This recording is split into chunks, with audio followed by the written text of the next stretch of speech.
प्यारे अभ्यर्थियों नमस्कार। एक और नई क्लास में आप सभी का स्वागत है। और आज की क्लास आप सभी के लिए बहुत बहुत इम्पोर्टेंट रहने वाली है, क्योंकि इस क्लास में हम सीईटी का मॉडल पेपर हल करने वाले हैं। पूरा का पूरा मॉडल पेपर हल करेंगे, जिसमें कुल 150 प्रश्न रहेंगे। 300 नंबर का ये पेपर रहेगा। पूरा आपका जो सिलेबस दिया गया है RSM SSB का, उसके आधार पर ये सिलेबस पे रहेगा और इसके अंदर 150 प्रश्न करेंगे। पूरा मॉडल पेपर है, काफी समय की क्लास चलेगी। सब सारे विषयों के प्रश्न आएंगे। जैसा आपके एग्जाम में पेपर आने वाला है हूबहू ऐसा पेपर हम यहाँ पे करने वाले हैं। तो सभी से निवेदन रहेगा कि क्लास को लास्ट तक देखना है। इस क्लास से आपको पता चल जाएगा कि आपकी तैयारी कैसी है, कितने आपके नंबर आने वाले हैं एग्जाम के अंदर। और पूरा मॉडल पेपर रहेगा, चाहे आपकी वो ग्रेजुएशन लेवल की सीईटी हो या 12वीं लेवल की सीईटी हो। बहुत बहुत इंपॉर्टेंट साबित होने वाला है। इस क्लास की वैल्यू आपको क्लास देखते देखते ही पता चल जाएगी। और क्लास की पीडीएफ है वो हमारे टेलीग्राम चैनल पे आएगी। उसके लिए आप RP स्टडी फेवर नाम से टेलीग्राम चैनल है, उसको ज्वाइन कर लीजिएगा। और ऐसे और भी अगर आप फ्री टेस्ट देना चाहते हो तो प्ले स्टोर से फ्लाइट टू सक्सेस नाम से हमारा ऐप है, वो डाउनलोड करके दे सकते हैं। तो चलिए तैयार हो जाइएगा। कमेंट करते रहना है, साथ साथ में लास्ट तक जुड़े रहना है, कोई भी बीच में छोड़ के नहीं जाएगा। अपने और भी साथी जिनको आप जानते हो जो सीईटी की तैयारी कर रहे हैं उनको भी भेज दो और अच्छे प्रकार से तैयारी करनी है। पहला रीजनिंग के प्रश्न रहेंगे आपके सामने। नगर देश तो पृथ्वी किससे सम्मिलित हो जाएगी। रीजनिंग के प्रश्न है कि जिस प्रकार से नगर का संबंध देश से है, उसी प्रकार पृथ्वी का संबंध किससे होगा। तो देखिएगा, कोई एक देश होता है और देश के अंदर सिटी स्थित होती है, उसे हम नगर कहते हैं। उसी प्रकार पृथ्वी किसके अंदर स्थित होती है। विश्व में पृथ्वी स्थित है, सौर मंडल के अंदर पृथ्वी है, महासागर में पृथ्वी है, या ग्रह के अंदर पृथ्वी है। बताएंगे सही उत्तर क्या हो जाएगा। फटाफट से कमेंट करते रहना है साथ साथ में, ताकि आपकी तैयारी कैसी है वो भी पता चल सके। तो दोस्तों, नगर है जिस प्रकार देश के अंदर होता है। पृथ्वी हमारे सौर मंडल के अंदर अवस्थित है। पृथ्वी सौर मंडल का एक ग्रह है। क्या है, सौर मंडल का एक ग्रह है। तो बी ऑप्शन यहाँ पे आपका सही हो जाएगा। जिसने भी बी उत्तर बताया है उनका आंसर बिल्कुल राइट हो जाएगा। अगले प्रश्न की बात करते हैं। प्रश्न दूसरा है, रजिस्ट्रेशन के अक्षरों का प्रयोग करके कौन सा शब्द बनाया जा सकता है। ये अक्षर दिए गए हैं, इन अक्षरों का प्रयोग करके निम्न में से कौन सा शब्द है जो बनाया जा सकता है, ये आपको बताना है। तो देखिएगा, ये शब्द GIST है, इसमें G आया हुआ है, I भी है, S भी है, T है, ये आपका बन सकता है। REACT, तो देखिएगा C इसके अंदर नहीं आया हुआ है। यहाँ भी C है, C उसमें नहीं है। यहाँ BRAIN है, तो B इसके अंदर नहीं है। तो ऑप्शन A राइट हो जाएगा कि GICT क्या है, शब्द बनाया जा सकता है। A ऑप्शन आपका बिल्कुल सही है। दोस्तों, आपकी गलतफहमी दूर करने के लिए एक बात और बता दूं। आपको लग रहा होगा कि ये प्रश्न ऐसे एग्जाम में आएंगे क्या। यहाँ पे हमारे जितने भी 150 प्रश्न आपको कराए जाएंगे, लगभग 8 से 9 टीचर्स के द्वारा ये मॉडल पेपर तैयार किया गया। मैं सोल्व भले ही आपको करा रहा हूँ, 8 से 9 शिक्षकों के द्वारा मॉडल पेपर तैयार किया गया, पूर्ण विषय विशेषज्ञ शिक्षकों के द्वारा तैयार किया गया। और प्रत्येक प्रश्न किसी न किसी परीक्षा में पूछा गया है या पूछे जाने की प्रबल संभावना या ट्रेंडिंग में रहा हुआ प्रश्न है, वो प्रश्न समावेश किए हुए। तो क्लास को एंड तक देखना है, लाइक कर दीजिएगा। किसी कूट भाषा में 567 का मतलब ब्लैक टॉल मैन है। देखिएगा, कोई कूट भाषा जिसमें 5, 6, 7 का मतलब क्या होता है, black tell man, black tell man, ठीक है। और 8, 5, 9, 8, 5 और 9 का अर्थ क्या होता है। तो 8, 5, 9 का अर्थ है कररी ब्लैक हेयर। क्या नाम है, कररी ब्लैक हेयर, ठीक है।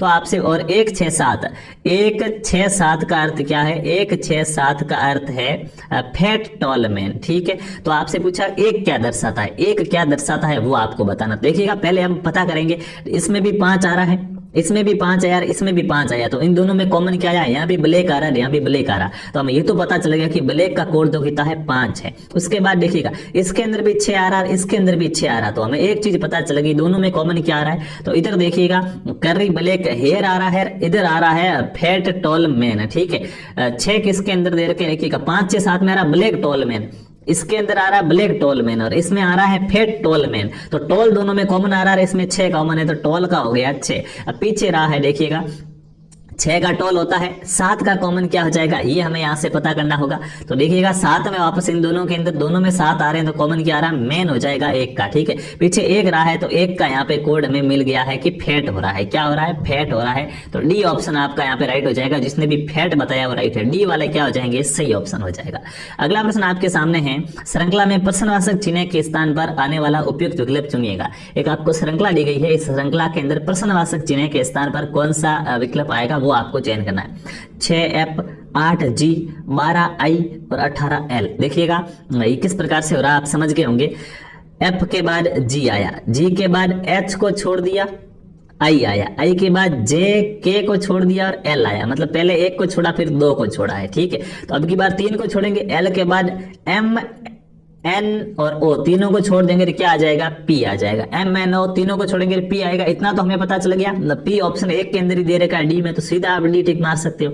पूरा करना चाहो तो 6 के बाद 2 जोड़े 8 आए, 8 के बाद 4 जोड़े 12 आए, मतलब पहले 2 जोड़े फिर 4 जोड़े, फिर 12 के अंदर क्या है 6 जोड़े, तो क्या है 18 आए, तो पहले 2 जोड़े फिर 4 जोड़े फिर 6 जोड़े, अब की बार वापस क्या है आगे वाला जुड़ जाएगा, तो क्या आ जाएंगे 26 आ जाएंगे। तो यहाँ पे आपका option number D right answer हो जाएगा। जो भी डी उत्तर बता रहे हैं वो सभी राइट है। ठीक है, ये टेस्ट है, इसमें आपकी तैयारी अच्छी होगी तो आपके प्रश्न काफी सही होंगे।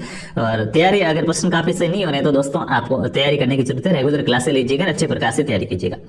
लड़कियों की एक पंक्ति में पिंकी बाएं से 11वें नंबर है। ये पिंकी है, ये बाईं ओर से 11वें नंबर है लड़कियों की पंक्ति में, और डिंकी दाहिने ओर से 13वीं है। डिंकी है ये दाईं ओर से कितने नंबर पर है, 13वां नंबर पर है।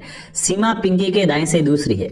सीमा है वो पिंकी के दाएं से दूसरी, पिंकी का दायां ये हो जाएगा यहाँ से दूसरी, मतलब 11वीं पिंकी खुद है, 12वीं और 13वीं कौन है, 13वीं है सीमा। ठीक है, ठीक है, इधर से मैं बात कर रहा हूँ। या फिर आप ऐसे भी मान सकते हैं कि भाई इधर से 11वें नंबर पे कौन खड़ी है, पिंकी खड़ी है, इधर से 13वें नंबर पे डिंकी खड़ी है, और सीमा इसकी एक जगह छोड़ के 2 जगह छोड़ के यहाँ पे क्या है, दाएं से दूसरी कौन है, सीमा है। ठीक है, उसके बाद क्या कहा गया है, दाएं से दूसरी है और डिंकी के बाएं से चौथी, और ये इधर से तो इसके तो बाएं से दूसरी, इसके बाएं से चौथी है, मतलब पहली दूसरी 3 लड़कियां यहाँ पे बीच में और है। हमें पूछा कुल लड़कियों की संख्या कितनी, देखिएगा इधर 11 है, यहां तक 11 हो गई है, यहां तक 13 हो गई, तो ये 11 और 13 तो कितने हो गए, 24, तो ये है ही। बीच में और कितनी लड़कियां हैं, तो देखिए 1 2 3 4 5 और बीच में लड़कियां हैं, तो 24 और 5 कितने हो जाएंगे, 29 हो जाएंगे। ऑप्शन सी आपका यहाँ पे राइट आंसर हो जाएगा। प्रश्न नंबर 5 में जितने भी सी बताया है उन सभी का आंसर सही है। बीच की लड़कियां थी उनको गिन ली, इधर 11 ले रखी थी, इधर 13 ले रखी थी, बीच में 5 लड़कियां थी, तो टोटल हो गए 29। अगला प्रश्न है, ए बी सी डी और एफ एक ही परिवार के सदस्य, ए बी सी डी और एफ है दोस्तों, लिखिएगा A B C D E और एफ है। ठीक है, A B C D E और एफ है, वो एक ही परिवार के सदस्य है। एफ ई की बहन है, देखिएगा एफ है, एफ और ई आपस में क्या है, एफ और ई आपस में बहन है, तो मैं घेरा करके, बहन का मतलब लड़कियां हैं तो गोल घेरा करके, ये दोनों आपस में बहने हैं। बी डी का पिता है, बी है इसका एक टाबर है जिसका नाम क्या है, डी है, तो बी क्या हो गया, डी का पिता हो गया। ए सी की माता है, ए है ये कोई एक इसका टाबर है, सी उसकी क्या है, माता है। ई का ई से क्या संबंध है, ई का सी से क्या संबंध है, अब ये ई है ना, इस ई का सी से क्या संबंध है, ये आपसे यहाँ पे पूछा जा रहा है। ए सी की क्या है, माता है। ठीक है, और A B C D E और एफ एक ही परिवार के सदस्य है, एफ ई की बहन है, एफ और ई आपस में बहने हैं। बी डी का पिता है, बी है वो क्या है, बी है वो डी का पिता है बिल्कुल, और ई है वो क्या है, ए है वो सी की माता, ए सी की माता है, तो ई का सी से क्या संबंध है, तो इसके अंदर तो अभी तक ऐसा कुछ संबंध क्या है, संबंध दर्शाया गया ही नहीं है कि जो आपके क्या है इनके बीच के अंदर कोई संबंध दर्शाए, कोई संबंध यहाँ पे दर्शाया ही नहीं गया भाई। ठीक है, लेकिन एक प्रकार से अगर ये माना जाए कि ई क्या है, ई का पुत्र बी है, अगर हम ऐसा मान लें कि ई का पुत्र बी है या फिर डी है, तो ये फिर नानी या दादी हो जाएगी, बट अभी पहले से ऐसा कोई संबंध दर्शाया गया नहीं है, तो डी ऑप्शन राइट हो जाएगा। अगला प्रश्न है आपका वेन आरेख से प्रश्न है, बर्फ जल और ठोस के मध्य संबंध दर्शाने वाला वेन आरेख चुनिएगा। वो वेन आरेख चुनना है जो बर्फ जल और ठोस के बीच में संबंध दर्शाए, उस वेन आरेख का चयन कीजिएगा जो बर्फ जल और ठोस के बीच में संबंध दर्शाए। तो देखिएगा बर्फ क्या होता है, बर्फ ठोस होता है, तो बर्फ आ जाएगा ऐसे, उसके बाद ठोस आ जाएगा, जल, जल तो लिक्विड होता है, द्रव होता है, तो पास में द्रव हो जाएगा, तो ऑप्शन सी आपका राइट हो जाएगा कि ये बड़ा वाला आकृति है वो ठोस की हो जाएगी, ठोस के अंदर ये बर्फ आ गया और पास में कौन आ गया, पानी आ गया। सी ऑप्शन वाला वेन आरेख बिल्कुल यहाँ पे हमारा सही हो जाएगा।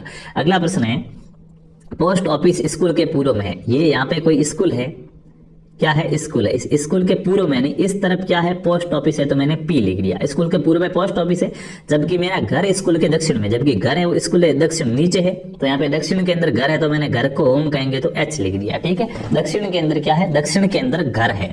बाजार पोस्ट ऑफिस के उत्तर में उतनी दूरी पर है जितनी दूरी पर मेरा घर से स्कूल है। बाजार है ना, तो पोस्ट ऑफिस के भी उत्तर में, ये पोस्ट ऑफिस इसके उत्तर में, यहाँ पे क्या है, यहाँ पे बाजार है, मार्केट है, मैंने एम लिख दिया, और इन दोनों की दूरी उतनी है जितनी की स्कूल से मेरे घर की उतनी दूरी पोस्ट ऑफिस से मार्केट की, तो दोनों लाइनें हमने बराबर कर दी है। ठीक है, तो बताओ बाजार से मेरा घर किस दिशा में, अब ये यहाँ पे बाजार है ना, मार्केट, इस बाजार से मेरा घर किस दिशा के अंदर है ये आपको बताना है। तो बताओ भाई, बाजार से इसका घर है वो किस दिशा के अंदर हो जाएगा, बाजार से क्या है, बाजार से क्या है, मेरा घर किस दिशा में, ये पूछा गया है। उम्मीद है आपको डायग्राम समझ में आया होगा। नहीं आया देखिए एक बार मैं बना पोस्ट ऑफिस स्कूल के पूर्व के अंदर है, तो ये क्या है, ये पोस्ट ऑफिस है, स्कूल के पूर्व में है, तो यहाँ पे स्कूल हो जाएगी, तभी ये इधर पूर्व के अंदर हो गया। उसके बाद क्या कहा गया है देखिएगा, जबकि मेरा घर स्कूल के दक्षिण में है और स्कूल के दक्षिण, यहाँ दक्षिण दिशा है, यहाँ पे इसका क्या है, घर है। और उसके बाद इसने क्या कहा गया, बाजार पोस्ट ऑफिस के उत्तर में उतनी दूरी पर है, बाजार है वो पोस्ट ऑफिस के उत्तर में उतनी दूरी पर है, यहाँ पे मार्केट है जितनी दूरी पर क्या है, मेरा घर है। ठीक है, तो पूछा गया बताओ बाजार से मेरा घर किस दिशा के अंदर है, या मेरे घर से बाजार किस दिशा के अंदर है।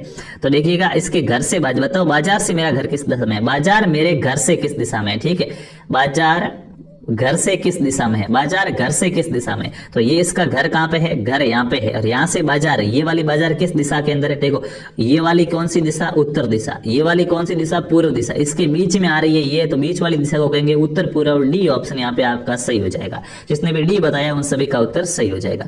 अगला प्रश्न है, दिए गए विकल्पों में से लुप्त संख्या ज्ञात कीजिएगा। यहाँ पे एक संख्या गायब है, एक संख्या लुप्त हो चुकी है, आपको दिए गए विकल्पों में से लुप्त संख्या ज्ञात करनी है। 13, 6, 4, 6, 8, 6, 1, 6 और क्वेश्चन मार्क आया है, इसकी जगह ऑप्शन में से क्या आएगा वो आपको पता करना है। दोस्तों देखिएगा यहाँ पे आपको एक चीज पता चल रही हो तो 13 और 6 होते हैं 19, 19 और 1 20, इनका योग कितना हो रहा है, तीनों का 20 हो रहा है। उसी प्रकार देखिएगा 6 और 6 12, 12 और 8 20, इनका भी टोटलिंग कितनी हो रही, 20 हो रही, तो इनकी भी टोटलिंग 20 होनी चाहिए। तो देखो 6 और 4 10 है, तो 20 चाहिए, मैं तो 10 ही हुए अभी तक, तो 10 और चाहिए, यहाँ पे 10 लिखेंगे तो इनकी टोटलिंग भी 20 हो जाएगी। और 10 हमारे ऑप्शन नंबर बी के अंदर दे रखा है, तो ऑप्शन बी यहाँ पे बताने वाले सभी दोस्त राइट हो जाएंगे। आपके अगर प्रश्न सही हो रहे हैं, बहुत ही अच्छा सीईटी के अंदर आपका सिलेक्शन हो जाएगा और अच्छे प्रकार से, क्योंकि आप आगे अभी प्रश्नों का लेवल देखेंगे आपको पता चलेगा। प्रत्येक प्रश्न के प्रकार के प्रश्न है वो यहाँ पे हमने सम्मिलित करने की कोशिश की है। दी गई आकृति में कितने त्रिभुज है, त्रिभुज आपको बताना है। एक आकृति दी गई है, मैं इसको थोड़ी सी और भी अच्छे प्रकार से रेखांकित कर लूँ ताकि आपको समझने के अंदर आसानी रहे। इस दी गई आकृति के अंदर ये आकृति यहाँ से, ठीक है, मैं इसको थोड़ा सही खींच लेता हूँ। इस आकृति में आप त्रिभुज गिनिएगा, ये इस प्रकार की आकृति है। यहाँ पे इस दी गई आकृति के अंदर त्रिभुजों की संख्या कितनी है वो आपको पता करनी है। तो गिनिएगा भाई, दी गई आकृति में त्रिभुज है वो आपके कितने हो जाएंगे। दोस्तों देखिएगा, सबसे पहला ये वाला एक त्रिभुज हो गया हमारा एक, और इधर ये 1 2 दो त्रिभुज तो यहाँ पे हो गए हमारे, 2 यहाँ पे हो गए। उसके बाद देखिएगा तीसरा त्रिभुज हमारा कहाँ पे हो रहा है, तीसरा त्रिभुज ये वाला हो गया 3 3, फिर एक ये अंदर 4, एक ये अंदर 5, एक ये पूरा बड़ा, टोटल त्रिभुज कितने हो रहे हैं, 6 हो रहे हैं, और तो कहीं बन नहीं रहा है। तो इस आकृति के अंदर त्रिभुजों की संख्या हमसे पूछी थी, ऑप्शन बी आपका यहाँ पे राइट आंसर हो जाएगा कि त्रिभुज कितने हैं, 6 है। एक बार पुनः देखिएगा, एक अपना ये छोटे वाला हो गया एक ये पूरा बड़े वाला 2, इस प्रकार एक ये पूरा बड़े वाला 3, बीच में ये एक इधर 4, एक इधर 5 और एक ये पूरा 6, इसके अलावा कोई त्रिभुज नहीं बन रहा है। तो डी ऑप्शन बताने वाले सभी दोस्त राइट हो जाएंगे। अगला प्रश्न आपके राजस्थान की कला संस्कृति के रहेंगे। प्रत्येक प्रकार के प्रश्न है, ऐसा ही आपके पेपर आने वाला है। यहाँ पे आपको जितने प्रश्न कराए जा रहे हैं उतने प्रश्न ही आपके एग्जाम के अंदर आएंगे। पश्चिमी सांस्कृतिक केंद्र है उसका मुख्यालय कहाँ पे, पश्चिमी क्षेत्र सांस्कृतिक केंद्र का मुख्यालय कहाँ पे, फटाफट से कमेंट कीजिएगा। कमेंट करते रहना है अच्छे प्रकार से। कमेंट करने से आपके एक प्रकार से एनालिसिस की आदत बढ़ेगी, आपकी अभिव्यक्ति की क्षमता बढ़ेगी, आप प्रश्नों का उत्तर बता पाएंगे, शर्माना छोड़ेंगे, तो डर नहीं लगेगा एग्जाम में। एग्जाम में डर लगता है क्योंकि हम कुछ कर नहीं पाते, प्रैक्टिस नहीं करते। पश्चिमी क्षेत्र सांस्कृतिक केंद्र का मुख्यालय कहाँ पे, जयपुर, उदयपुर, जोधपुर और बीकानेर। तो दोस्तों पश्चिमी क्षेत्र सांस्कृतिक केंद्र है, इसका मुख्यालय उदयपुर के अंदर है। बी ऑप्शन आपका यहाँ पे बिल्कुल सही हो जाएगा। अगला प्रश्न है, कौन सा युग्म सही सुमेलित नहीं है। जो सही सुमेलित नहीं है उसके बारे में आपको बताना है, कौन सा युग्म है वो सही सुमेलित नहीं है। पहाड़ों की नगरी डूंगरपुर को कहा जाता है, बिल्कुल सही बात है। राजस्थान का प्रवेश द्वार भरतपुर को कहते हैं, बिल्कुल। वस्त्र नगरी भीलवाड़ा को कहते हैं। पूर्व का पेरिस उदयपुर। देखिएगा उदयपुर को पूर्व का पेरिस नहीं कहा जाता दोस्तों, यहाँ पे जो भी डी बता रहे हो सभी राइट हो जाएंगे। पूर्व का पेरिस है वो जयपुर को कहा जाता है। किसको कहा जाता है, जयपुर को कहा जाता है, उदयपुर को नहीं कहेंगे। डी ऑप्शन वाले सभी दोस्त राइट हो जाएंगे। अगला प्रश्न आपके सामने, हूँ गोरी किण पीवरी उपन्यास के रचयिता है। एक राजस्थानी भाषा का अपना उपन्यास है, हूँ गोरी किण पीवरी, मतलब एक महिला गैरिक में पत्नी है, वो कौन से पति की, 2 पति हो गए थे, उसके बाद एक अच्छी सी कहानी है। तो हूँ गोरी किण पीवरी इस उपन्यास है, इस उपन्यास के रचयिता कौन है। विजयदान देथा ने लिखा है, यादवेंद्र शर्मा ने लिखा है, राघव ने लिखा है, या श्री लाल नथमल ने। फटाफट से कमेंट करेंगे, बहुत ही अच्छे प्रश्न है, एग्जाम में छपने करने वाले सारे के सारे प्रश्न है, तो लास्ट तक क्लास को देखना और अच्छे प्रकार से जुड़े रहना है। लाइक कीजिएगा, अपने और भी दोस्तों के साथ शेयर कीजिएगा। चैनल पर अभी तक नए हो तो चैनल को सब्सक्राइब करके जो घंटी वाला आइकन है ना, उसको ऑल पे क्लिक कर दो, ताकि आपको सभी क्लासों की सूचना मिल सके। आगामी समय में हमारे द्वारा ऐसे लगभग आपको 15 से 20 मॉडल पेपर पूरे 150 प्रश्नों के बिल्कुल फ्री दिए जाएंगे। इसके लिए आप हमारा टेलीग्राम चैनल है RP स्टडी फेवर, उसको जरूर ज्वाइन कीजिएगा। वहां पे आपको इसकी सूचना मिलेगी। और यहाँ पे जो भी आंसर बता रहे वो साइट है यंदेदेव सर्वा के द्वारा लिखी गई है, हूँ गौरी किरण पीवरी। अगला प्रश्न आपका है, मेवाती बोली से संबंधित जिला है। मेवाती बोली से संबंधित कौन सा जिला है? किस जिले के अंदर मेवाती बोली बोली जाती है? जयपुर, सीकर, अलवर और कोटा। कमेंट कीजिएगा फटाफट से। मेवाती बोली से संबंधित जिला कौन सा? तो देखिएगा, मेवात है वो अलवर और भरतपुर के बीच का क्षेत्र होता है, उसको कहा जाता है। तो अलवर के अंदर बोली जाएगी मेवाती बोली। सी ऑप्शन यहाँ पे दोस्तों आपका सही हो जाएगा। अगला प्रश्न है, डाकण प्रथा मुख्य रूप से किस जनजाति में पाई जाती है? डाकण प्रथा है, इसका संबंध मुख्य रूप से कौन सी जनजाति के अंदर है?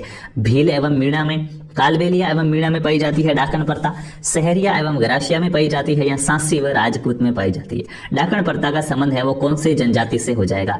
फटाफट से कमेंट करके बताना। डाकण प्रथा मुख्य रूप से मेवाड़ के क्षेत्रों में प्रचलित थी, और मेवाड़ में भी मुख्य रूप से भीलों के अंदर पाई जाती थी, और भीलों के साथ में क्या है, मीणा जाति के अंदर, मीणा जनजाति में भी ये पाई जाती है। तो भील और मीणा जनजाति में डाकण प्रथा पाई जाती। ए ऑप्शन आपका राइट है। किसी महिला के संपर्क में आने से अगर बीमार वगैरह हो जाते थे, तो उस महिला को या कुछ अशुभ होता था, तो उस महिला को डाकण घोषित कर दिया जाता था कि ये डाकण है, अपने समाज में इसको नहीं रखना है।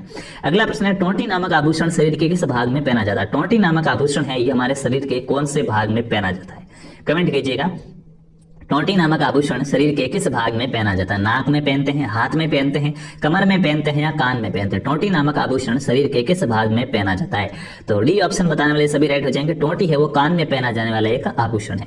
अगला प्रश्न आपके सामने, जोधपुरी सापे को प्रसिद्ध कराने का श्रेय किसे दिया जाता है?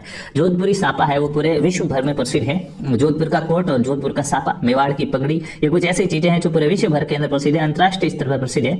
तो जोधपुर का जो सापा है, इसको प्रसिद्ध कराने का श्रेय किसे दिया जाता है? महाराजा केसरी सिंह को, महाराजा जसवंत सिंह को, महाराजा उदय सिंह को, या महाराजा सुमेर सिंह को? तो दोस्तों जोधपुर के शासक जसवंत सिंह जी ने इस जोधपुर के सापे को फेमस कराया था। तो बी उत्तर यहाँ पे आपका सही हो जाएगा। अगला प्रश्न है, राजस्थान का घुड़दा त्योहार कब मनाते हैं? राजस्थान में घुड़दा त्योहार, और मुख्य रूप से अगर आपको क्षेत्र पूछे तो राजस्थान के मारवाड़ में मनाया जाने वाला यह त्योहार है घुड़दा। ये घुड़दा त्योहार है, ये कब मनाया जाता है? श्रावण शुक्ल अष्टमी को, श्रावण कृष्ण अष्टमी को, चैत्र कृष्ण अष्टमी को, या भाद्रपद शुक्ल अष्टमी को? घुड़दा त्योहार कब मनाया जाता है? तो घुड़दा त्योहार है ये हमारा चैत्र कृष्ण अष्टमी को मनाया जाने वाला त्योहार है। छिद्रित मटके के अंदर दीपक रख के नृत्य किया जाता है। सी ऑप्शन सही हो जाएगा। अगला प्रश्न है, गोमती सागर पशु मेला कहाँ आयोजित किया जाता है? कमेंट करके बताना है दोस्तों, गोमती सागर पशु मेला है ये कहाँ आयोजित किया जाता है? बिल्कुल ऐसे ही प्रश्न आपके एग्जाम में आएंगे। आगे आप और भी लेवल देखेंगे, पता चल जाएगा आपको। भरतपुर के अंदर, झालरापाटन में, करौली में, या अजमेर में? गोमती सागर पशु मेला कहाँ पे आयोजित किया जाता है? तो सही जवाब हो जाएगा झालरापाटन में किया जाता है गोमती सागर पशु मेला आयोजित। अगला प्रश्न आपके सामने, कौन सा समुदाय अपने मंदिरों के लिए बढेर शब्द का प्रयोग करता है? राजस्थान का वो कौन सा समुदाय है जिनके मंदिरों को बढेर कहा जाता है? वो अपने देवी देवताओं के जो मंदिर होते हैं उन मंदिरों को मंदिर नहीं कहता है, बढेर कहता है। अहिर समुदाय, बंजारा समुदाय, शिरवी समुदाय, या देवासी समुदाय? कौन सा समुदाय अपने मंदिरों को बढेर कहता है? तो दोस्तों जो शिरवी समुदाय है राजस्थान का, जोधपुर पाली इन क्षेत्रों में पाया जाता है, ये अपने मंदिरों को बढेर कहता है। सी ऑप्शन राइट आंसर हो जाएगा। अगला प्रश्न है, तिलवाड़ा पशु मेला किस लोक देवता की स्मृति में आयोजित किया जाता है? तिलवाड़ा बाड़मेर के अंदर है जहाँ पे पशु मेला आयोजित किया जाता है। ये पशु मेला कौन से लोक देवता की स्मृति में आयोजित किया जाता है? तिलवाड़ा का पशु मेला है ये कौन से लोक देवता की स्मृति में आयोजित किया जाता है? बाबू जी, रामदेव जी, तेजा जी, या मलिनाथ जी? तो हमारा सही जवाब हो जाएगा कि जो मलिनाथ जी है, मलिनाथ जी का मेला लगता है तिलवाड़ा बाड़मेर के अंदर। डी ऑप्शन यहाँ पे सही जवाब हो जाएगा। अगला प्रश्न है, अजमेर में ख्वाजा मोइनुद्दीन किस सूफी सिलसिले से संबंधित है? अजमेर में जो ख्वाजा मोइनुद्दीन की दरगाह है, ये जो अजमेर में ख्वाजा मोइनुद्दीन है, ये मोइनुद्दीन है, ये किस सूफी सिलसिले से संबंधित है? कादिरी से, चिश्ती से, नक्शबंदी से, या सुहरावर्दी से? कमेंट करके बताना है फटाफट से। अजमेर में ख्वाजा मोइनुद्दीन किस सूफी सिलसिले से संबंधित थे? तो दोस्तों अजमेर में जो ख्वाजा मोइनुद्दीन चिश्ती कहते हैं हम, ये कौन से ख्वाजा मोइनुद्दीन? ख्वाजा मोइनुद्दीन चिश्ती है। तो बी ऑप्शन सही हो जाएगा, चिश्ती सिलसिले से संबंधित थे। अगला प्रश्न है, गुलालबाई और कृष्णा कुमारी किसके लिए प्रसिद्ध है? गुलालबाई और कृष्णा कुमारी है, इनका संबंध राजस्थान की किस कला से है, किस लोक नाट्य से है? बताओ। गुलालबाई और कृष्णा कुमारी स्वांग लोक नाट्य से संबंधित है, नौटंकी लोक नाट्य से, गौरी लोक नाट्य से या ख्याल लोक नाट्य से। वेरी वेरी इंपॉर्टेंट प्रश्न है, सारे प्रश्न एक से एक है, बढ़ गए है, 5 स्टार है। सिलेक्टेड क्वेश्चन है, काफी प्रश्न आपको एग्जाम में यहाँ से कॉपी मिलेंगे। गुलाल बाई और कृष्णा कुमारी नौटंकी लोक नाट्य से संबंधित है, बी ऑप्शन यहाँ पे आपका सही जवाब हो जाएगा। अगला प्रश्न है, लोक वाद्य यंत्र भपंग किस क्षेत्र से संबंधित है? लोक वाद्य यंत्र है जिसका नाम है भपंग है, ये भपंग किस क्षेत्र में बजाया जाने वाला वाद्य यंत्र है? बताएंगे। लोक वाद्य यंत्र भपंग किस क्षेत्र से संबंधित है? मेवात से, मेवाड़ से, मेरवाड़ा से या मारवाड़ से? भपंग है वो किस क्षेत्र में बजाया जाने वाला वाद्य यंत्र है? तो दोस्तों भपंग है वो मेवात क्षेत्र के अंदर बजाया जाने वाला वाद्य यंत्र है, ए ऑप्शन यहाँ पे आपका सही हो जाएगा। अगला प्रश्न है, लांगुरिया लोकगीत है, लांगुरिया लोकगीत है, ये किस प्रकार के लोकगीत है? आपको बताना है। लांगुरिया लोकगीत है, लांगुरिया लोकगीत किस प्रकार के लोकगीत है? विवाह गीत है, होली गीत है, भक्ति गीत है या प्रेम गीत? तो लांगुरिया केला देवी की आराधना में गाए जाने वाले गीत है, और केला देवी क्या है? देवी तीर्थ की आराधना में गीत गाए जाते हैं, उन्हें भक्ति गीत कहते हैं, सी ऑप्शन यहाँ पे आपका सही हो जाएगा। अगला प्रश्न आपका साइंस से है, शक्ति का मात्रक है, शक्ति का मात्रक क्या होता है बताना है। वेरी इंपॉर्टेंट प्रश्न है, साइंस से मात्रक का आपका एक प्रश्न कंफर्म एग्जाम के अंदर आएगा 100%। तो आपको बताना है यहाँ पे शक्ति का मात्रक क्या होता है, हर्ट्ज, वॉट, वोल्ट या न्यूटन? तो न्यूटन बल का मात्रक है, हर्ट्ज आवर्ती का मात्रक है, वॉट और वोल्ट। तो शक्ति का मात्रक वॉट होता है, इस वोल्ट और वॉट में आपको ध्यान रखना है, वॉट होता है शक्ति का मात्रक, बी ऑप्शन सही हो जाएगा। अगला प्रश्न है, प्रासरवे तरंगों की आवर्ती होती है, वेरी इंपोर्टेंट प्रश्न है, प्रत्येक एग्जाम में पूछा जाता है जहां पे विज्ञान हो। प्रासरवे तरंगों की आवर्ती कितनी होती है? 20 के हर्ट्ज से ऊपर, 20 के हर्ट्ज का मतलब है 20,000 हर्ट्ज से ऊपर, 20,000 किलो हर्ट्ज से ऊपर, 20,000 किलो हर्ट्ज से नीचे या निम्न में से कोई नहीं। के का मतलब यहाँ पे 1000 से हो जाएगा। तो दोस्तों प्रासरवे तरंगे उनकी आवर्ती 20,000 हर्ट्ज से यानी कि 20 किलो हर्ट्ज से ऊपर होती है, यहाँ पे आपका ए ऑप्शन सही हो जाएगा। अगला प्रश्न आपके सामने है, पीतल किसका मिश्रण है? आपको बताना है, जो पीतल होता है, पीतल के बर्तन होते हैं वो किसके बनाए जाते हैं? पीतल धातु किससे बनती है? पीतल किसका मिश्रण है? तांबे और जस्ते का मिश्रण होता है, यानी कि कॉपर प्लस जिंक से बनता है पीतल। तांबे और टिन से, कॉपर प्लस एसएन से बनता है। तांबे और चांदी से या तांबे और निकिल से? बताएंगे पीतल किसका मिश्रण है, बहुत ही इंपॉर्टेंट प्रश्न है। पीतल है वो तांबे और जस्ते से बनता है, ए ऑप्शन यहाँ पे आपका सही हो जाएगा। अगला प्रश्न है, निम्न में से सर्वाधिक कठोर तत्व है, निम्न में से कौन सा है जो सर्वाधिक कठोर तत्व है? सीसा, प्लेटिनम, हीरा और टंगस्टन। सबसे कठोर तत्व कौन सा है? आपसे सबसे कठोर धातु पूछी गई है, तो देखिएगा प्रकृति के अंदर सबसे कठोर धातु हीरा होती है, हीरा सबसे कठोर होता है, सी ऑप्शन यहाँ पे आपका सही हो जाएगा। अगला प्रश्न है, कार के पीछे के यातायात देखने के लिए किस दर्पण का प्रयोग किया जाता है? जो भी वाहन होते हैं, जो भी गाड़ियां होती है, उनके पीछे गाड़ी आ रही है वो देखने के लिए साइड में कांच लगे होते हैं, उन कांच में कौन से दर्पण का प्रयोग किया जाता है? पीछे के यातायात को देखने के लिए किस प्रकार के दर्पण का प्रयोग होता है? उत्तल दर्पण का, समतल दर्पण का, अवतल दर्पण का या इनमें से कोई नहीं? तो वाहनों के जो पार्श्व कांच होते हैं, जो साइड वाले कांच होते हैं, उनमें उत्तल दर्पण होता है, ए ऑप्शन यहाँ पे आपका सही आंसर हो जाएगा। अगला प्रश्न है, सिगरेट लाइटर में कौन सी गैस प्रयुक्त होती है? सिगरेट पीने के लिए जो लाइटर लाते हैं लोग, जिस पे बटन दबाने के बाद वो आग जलती है, उससे सिगरेट जलाते हैं, तो इस सिगरेट का जो लाइटर है, इस लाइटर में कौन सी गैस प्रयुक्त होती है, ये आपको बताना है। सिगरेट लाइटर में कौन सी गैस प्रयुक्त होती है? मेथेन, प्रोपेन, रेडॉन और ब्यूटेन। सिगरेट लाइटर में कौन सी गैस होती है दोस्तों?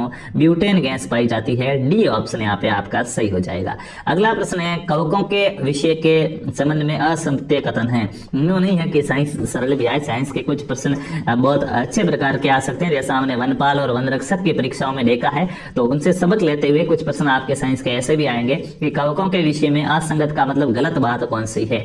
कवकों का अध्ययन माइक्रोबायोलॉजी में किया जाता है, बिल्कुल सही बात है। कवक मृत कार्बनिक पदार्थों पर उगते हैं, जो भी सड़ा गला कचरा वगैरह होता है उस पे कवक उगते हैं। कवक अपना भोजन स्वयं बनाते हैं? नहीं, कवक इन्हीं मृत सड़े गले पदार्थों से भोजन बनाते हैं, स्वयं नहीं बनाते हैं। येस्ट व मशरूम कवक के उदाहरण है, बिल्कुल। जो छतरी उगती है ना, जहाँ पे अपन कचरा डालते हैं वहाँ पे ऐसे छतरियां वगैरह उगती, वो कवक है, तो वो दूसरों से भोजन प्राप्त करते हैं, स्वयं नहीं बनाते हैं। सी ऑप्शन यहाँ पे आपका राइट आंसर हो जाएगा।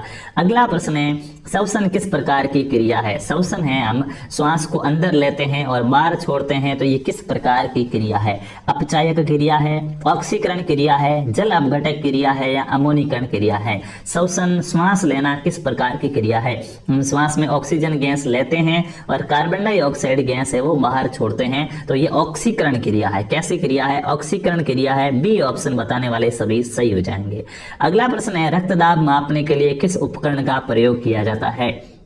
जब हम बीमार होते हैं और हम बीमार होते हैं तो हम डॉक्टर के पास जाते हैं। डॉक्टर के पास एक ऐसा उपकरण होता है जहाँ पे ऐसे कुछ यूं लाइन खींची रहती है, लगा रहता है, अपने हाथ के वो लगाता है, फिर अपना ब्लड प्रेशर रक्तचाप मापता है, बीपी चेक करता है। तो ये बीपी चेक करने वाले उस यंत्र का नाम क्या है?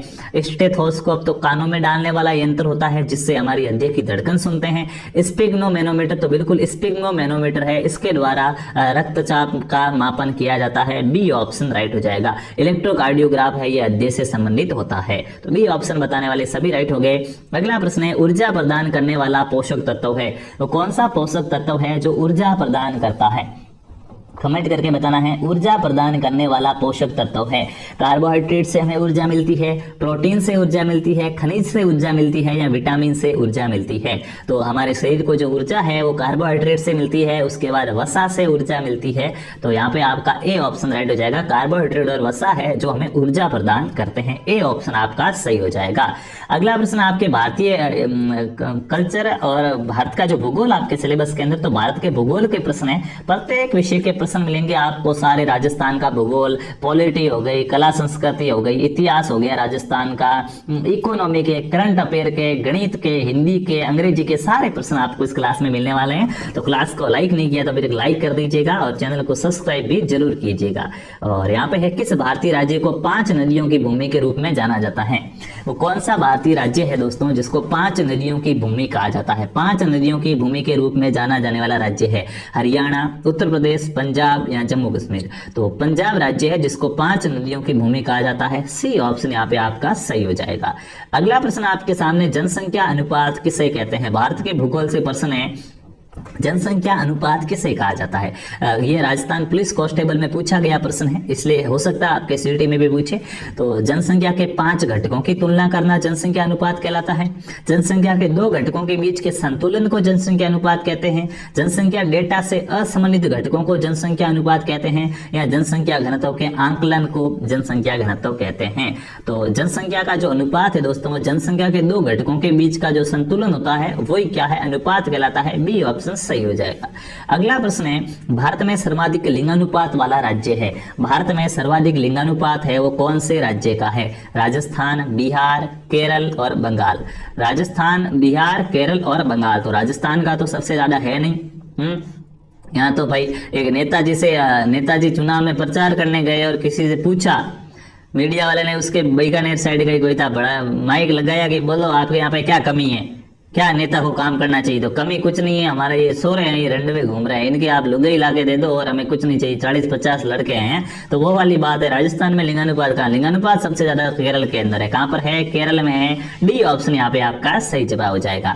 अगला प्रश्न है, इंटीग्रेटेड रोड एक्सीडेंट्स डाटाबेस किस संस्थान ने विकसित किया है? इंटीग्रेटेड रोड एक्सीडेंट डाटाबेस है, रोड पे जो भी एक्सीडेंट होते हैं उनका डाटाबेस तैयार करने का काम है, ये कौन सी संस्थान ने किया है? IIT नई दिल्ली ने किया है, IIM इंदौर ने किया है, IIT खड़गपुर ने, या IIT मद्रास ने? तो रोड एक्सीडेंट्स डाटाबेस है दोस्तों, ये IIT मद्रास के द्वारा तैयार किया गया है। डी ऑप्शन यहाँ पे आपका सही हो जाएगा।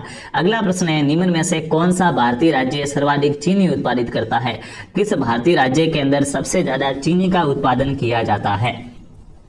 चीनी सबसे ज्यादा कहाँ पे उत्पादित की जाती है? बिहार में, उत्तर प्रदेश में, महाराष्ट्र में, या तमिलनाडु में? तो चीनी सबसे ज्यादा, योगी बाबा को याद कीजिएगा, उत्तर प्रदेश में उत्पादित की जाती है चीनी। बी उत्तर राइट हो जाएगा।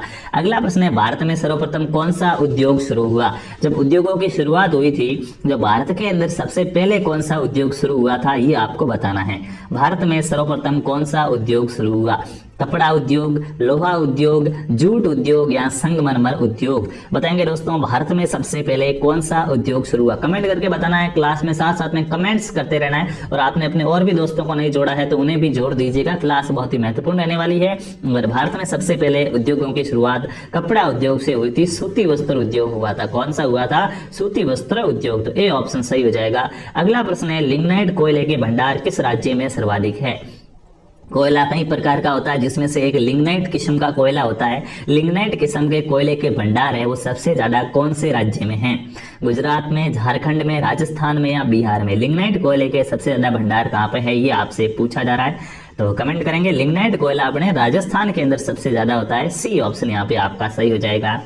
अगला प्रश्न है भारतीय रिजर्व बैंक का लेखा वर्ष है। इकोनॉमी का प्रश्न है, इंडियन इकोनॉमी का, कि भारतीय रिजर्व बैंक है जो नोट जारी करती है, नोट कौन छापती है? आरबीआई छापती है। मैं धारक को 500 रुपए अदा करने का वचन देता हूँ, फिर गवर्नर के साइन होते हैं। तो ये आरबीआई का लेखा ये हिसाब कब करती है? देखिए इसका नया साल तो अप्रैल से शुरू होता है। जिस प्रकार अपना नया साल अब अपन जनवरी से कहेंगे हैप्पी न्यू ईयर, अभी मैसेज आने स्टार्ट हो गए, जैसे नए साल पे हम कहीं भाग जाएंगे happy new year happy new year, तो अपना जनवरी से अपन मनाते हैं। बैंकों का होता है अप्रैल से स्टार्ट, अप्रैल से तो उनका नया साल स्टार्ट होता है।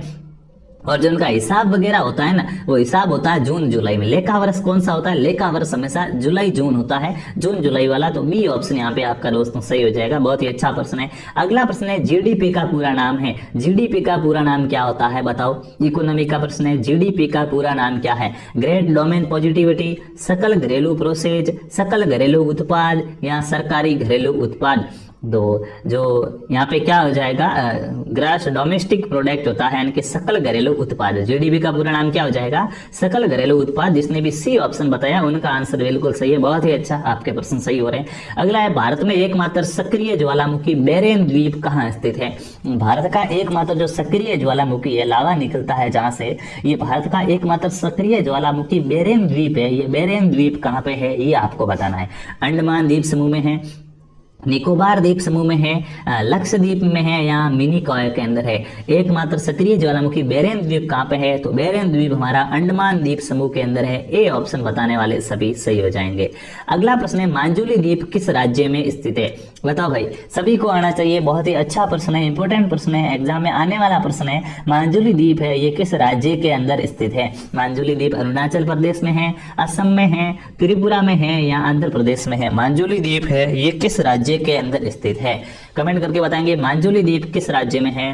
तो याद रखना दोस्तों, आगे से गलत मत करना। अभी सही हुआ है तो बहुत बहुत बधाई। और मांजुली द्वीप है आपका असम के अंदर स्थित है। यहाँ पे आपका बी ऑप्शन राइट हो जाएगा। मांजुली द्वीप असम राज्य में है। अगला प्रश्न है कृषि मंत्रालय के अनुसार भारत में कितने सूक्ष्म जलवायु क्षेत्र है? कृषि मंत्रालय है, उस कृषि मंत्रालय के आंकड़ों के अनुसार भारत में कितने सूक्ष्म जलवायु क्षेत्र है, छोटे छोटे जलवायु क्षेत्र है, वो भारत के अंदर कितने हैं ये आपसे पूछा जा रहा है। तो देखिएगा 15 तो वृत्त जलवायु क्षेत्र है बड़े, और 127 है ये हमारे सूक्ष्म जलवायु क्षेत्र है भारत के अंदर। बी ऑप्शन यहाँ पे आपका सही होगा। वृत्त पूछ ले तो 15 है, सूक्ष्म 127। अगला प्रश्न है क्षेत्रफल की दृष्टि से भारत का विश्व में कौन सा स्थान है? क्षेत्रफल की दृष्टि से भारत है वो विश्व में कितने नंबर पर आता है? पहला, तीसरा, दूसरा, सातवां? फटाफट से कमेंट कीजिएगा। ये प्रश्न तो किसी का गलत नहीं होना चाहिए कि क्षेत्रफल की दृष्टि से भारत का विश्व में कौन सा स्थान है? भारत विश्व में 7वें स्थान पर आता है क्षेत्रफल की दृष्टि से। जनसंख्या की दृष्टि में दूसरे स्थान पे आता है, और बहुत जल्द क्या है पहले स्थान पर आ जाएगा। अगले प्रश्न की बात करते हैं, कौन सी फसल सफेद सोना के नाम से जानी जाती है? दोस्तों कौन सी फसल होती है जिसको सफेद सोना कहा जाता है?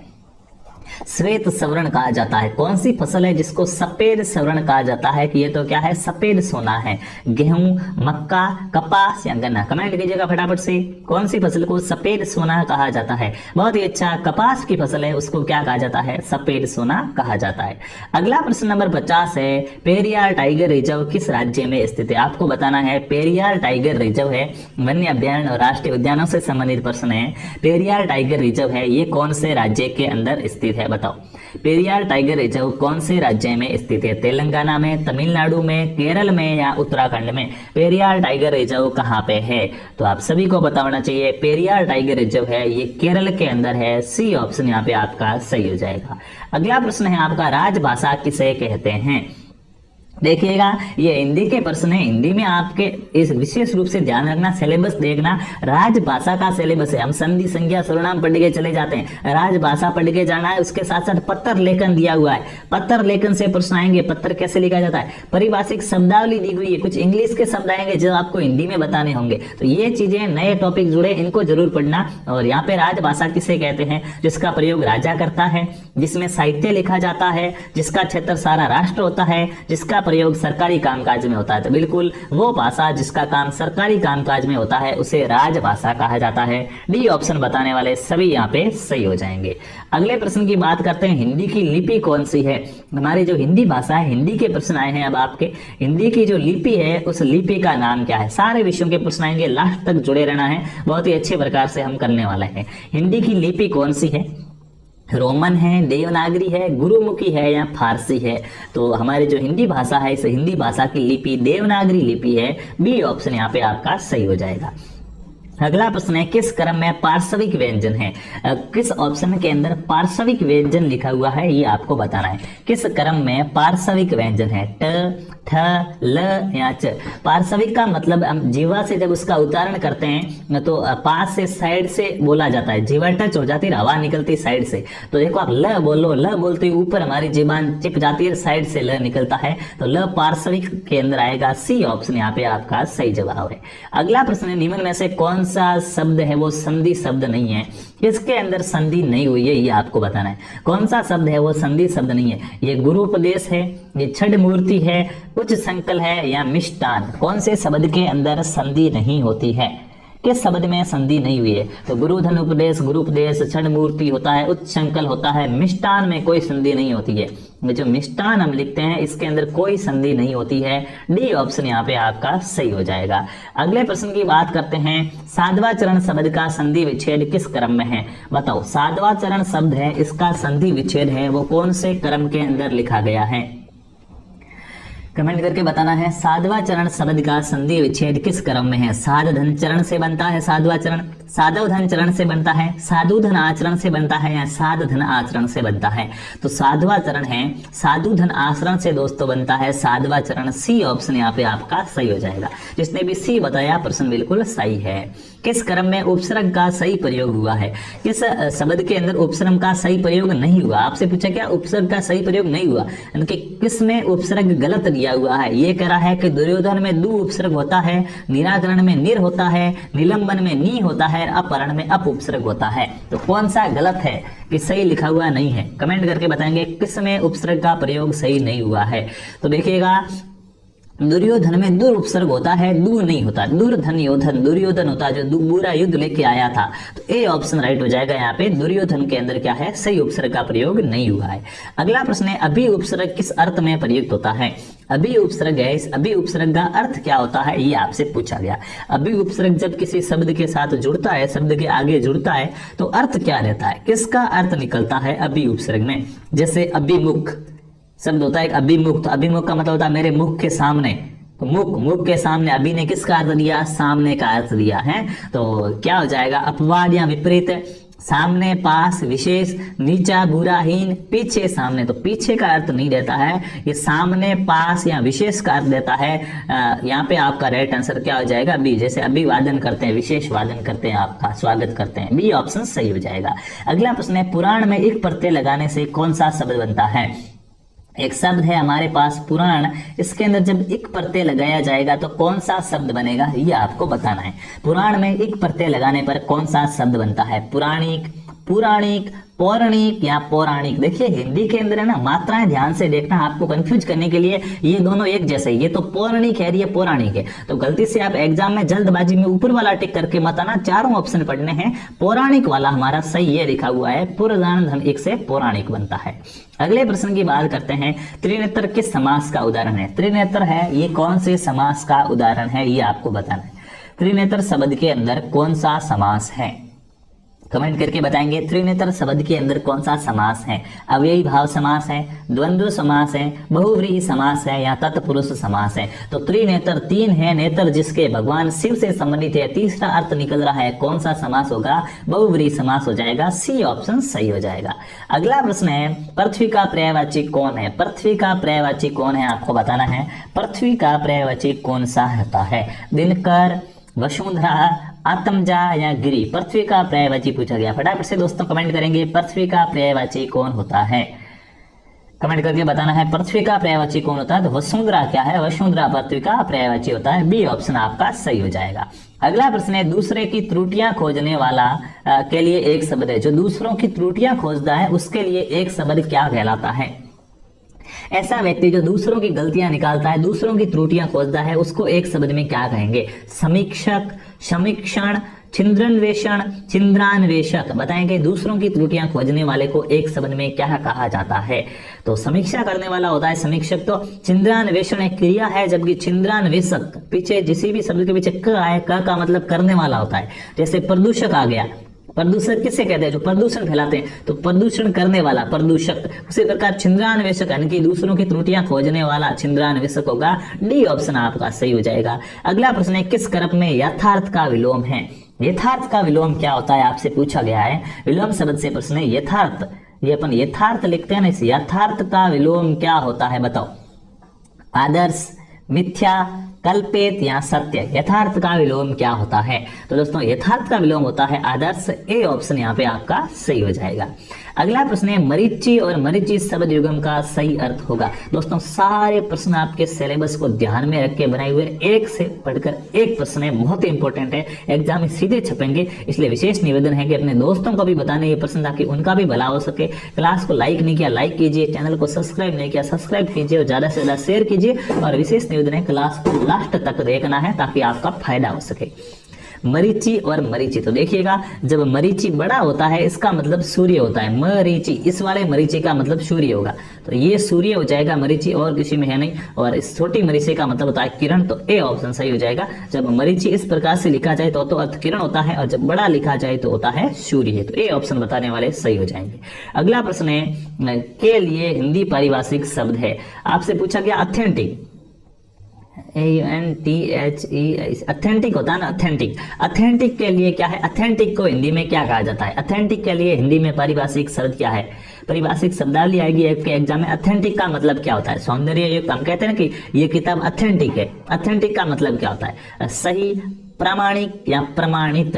तो ऑथेंटिक का मतलब दोस्तों प्रामाणिक होता है। क्या होता है? कि प्रामाणिक किताब है। सी ऑप्शन सही हो जाएगा। शब्दावली से आपका प्रश्न था। अगला प्रश्न आपका पत्र लेखन से है। एक पत्र जो अनेक अधिकारियों को लिखा जाता है उसे क्या कहते हैं? सिलेबस में नया टॉपिक जुड़े हुए हैं ये आपके। तो एक पत्र जो अनेक अधिकारियों को लिखा जाता है उसे क्या कहा जाता है? परिपत्र, पृष्ठांकित, कार्यालय ज्ञापन या विज्ञापन? विज्ञापन तो एड होती है, ठीक है। कार्यालय ज्ञापन अलग है। यहाँ पे एक पत्र जो बहुत सारे अधिकारियों को लिखा जाए उसे परिपत्र कहा जाता है। दोस्तों क्या कहा जाता है? परिपत्र कहा जाता है। ए ऑप्शन यहाँ पे आपका सही हो जाएगा।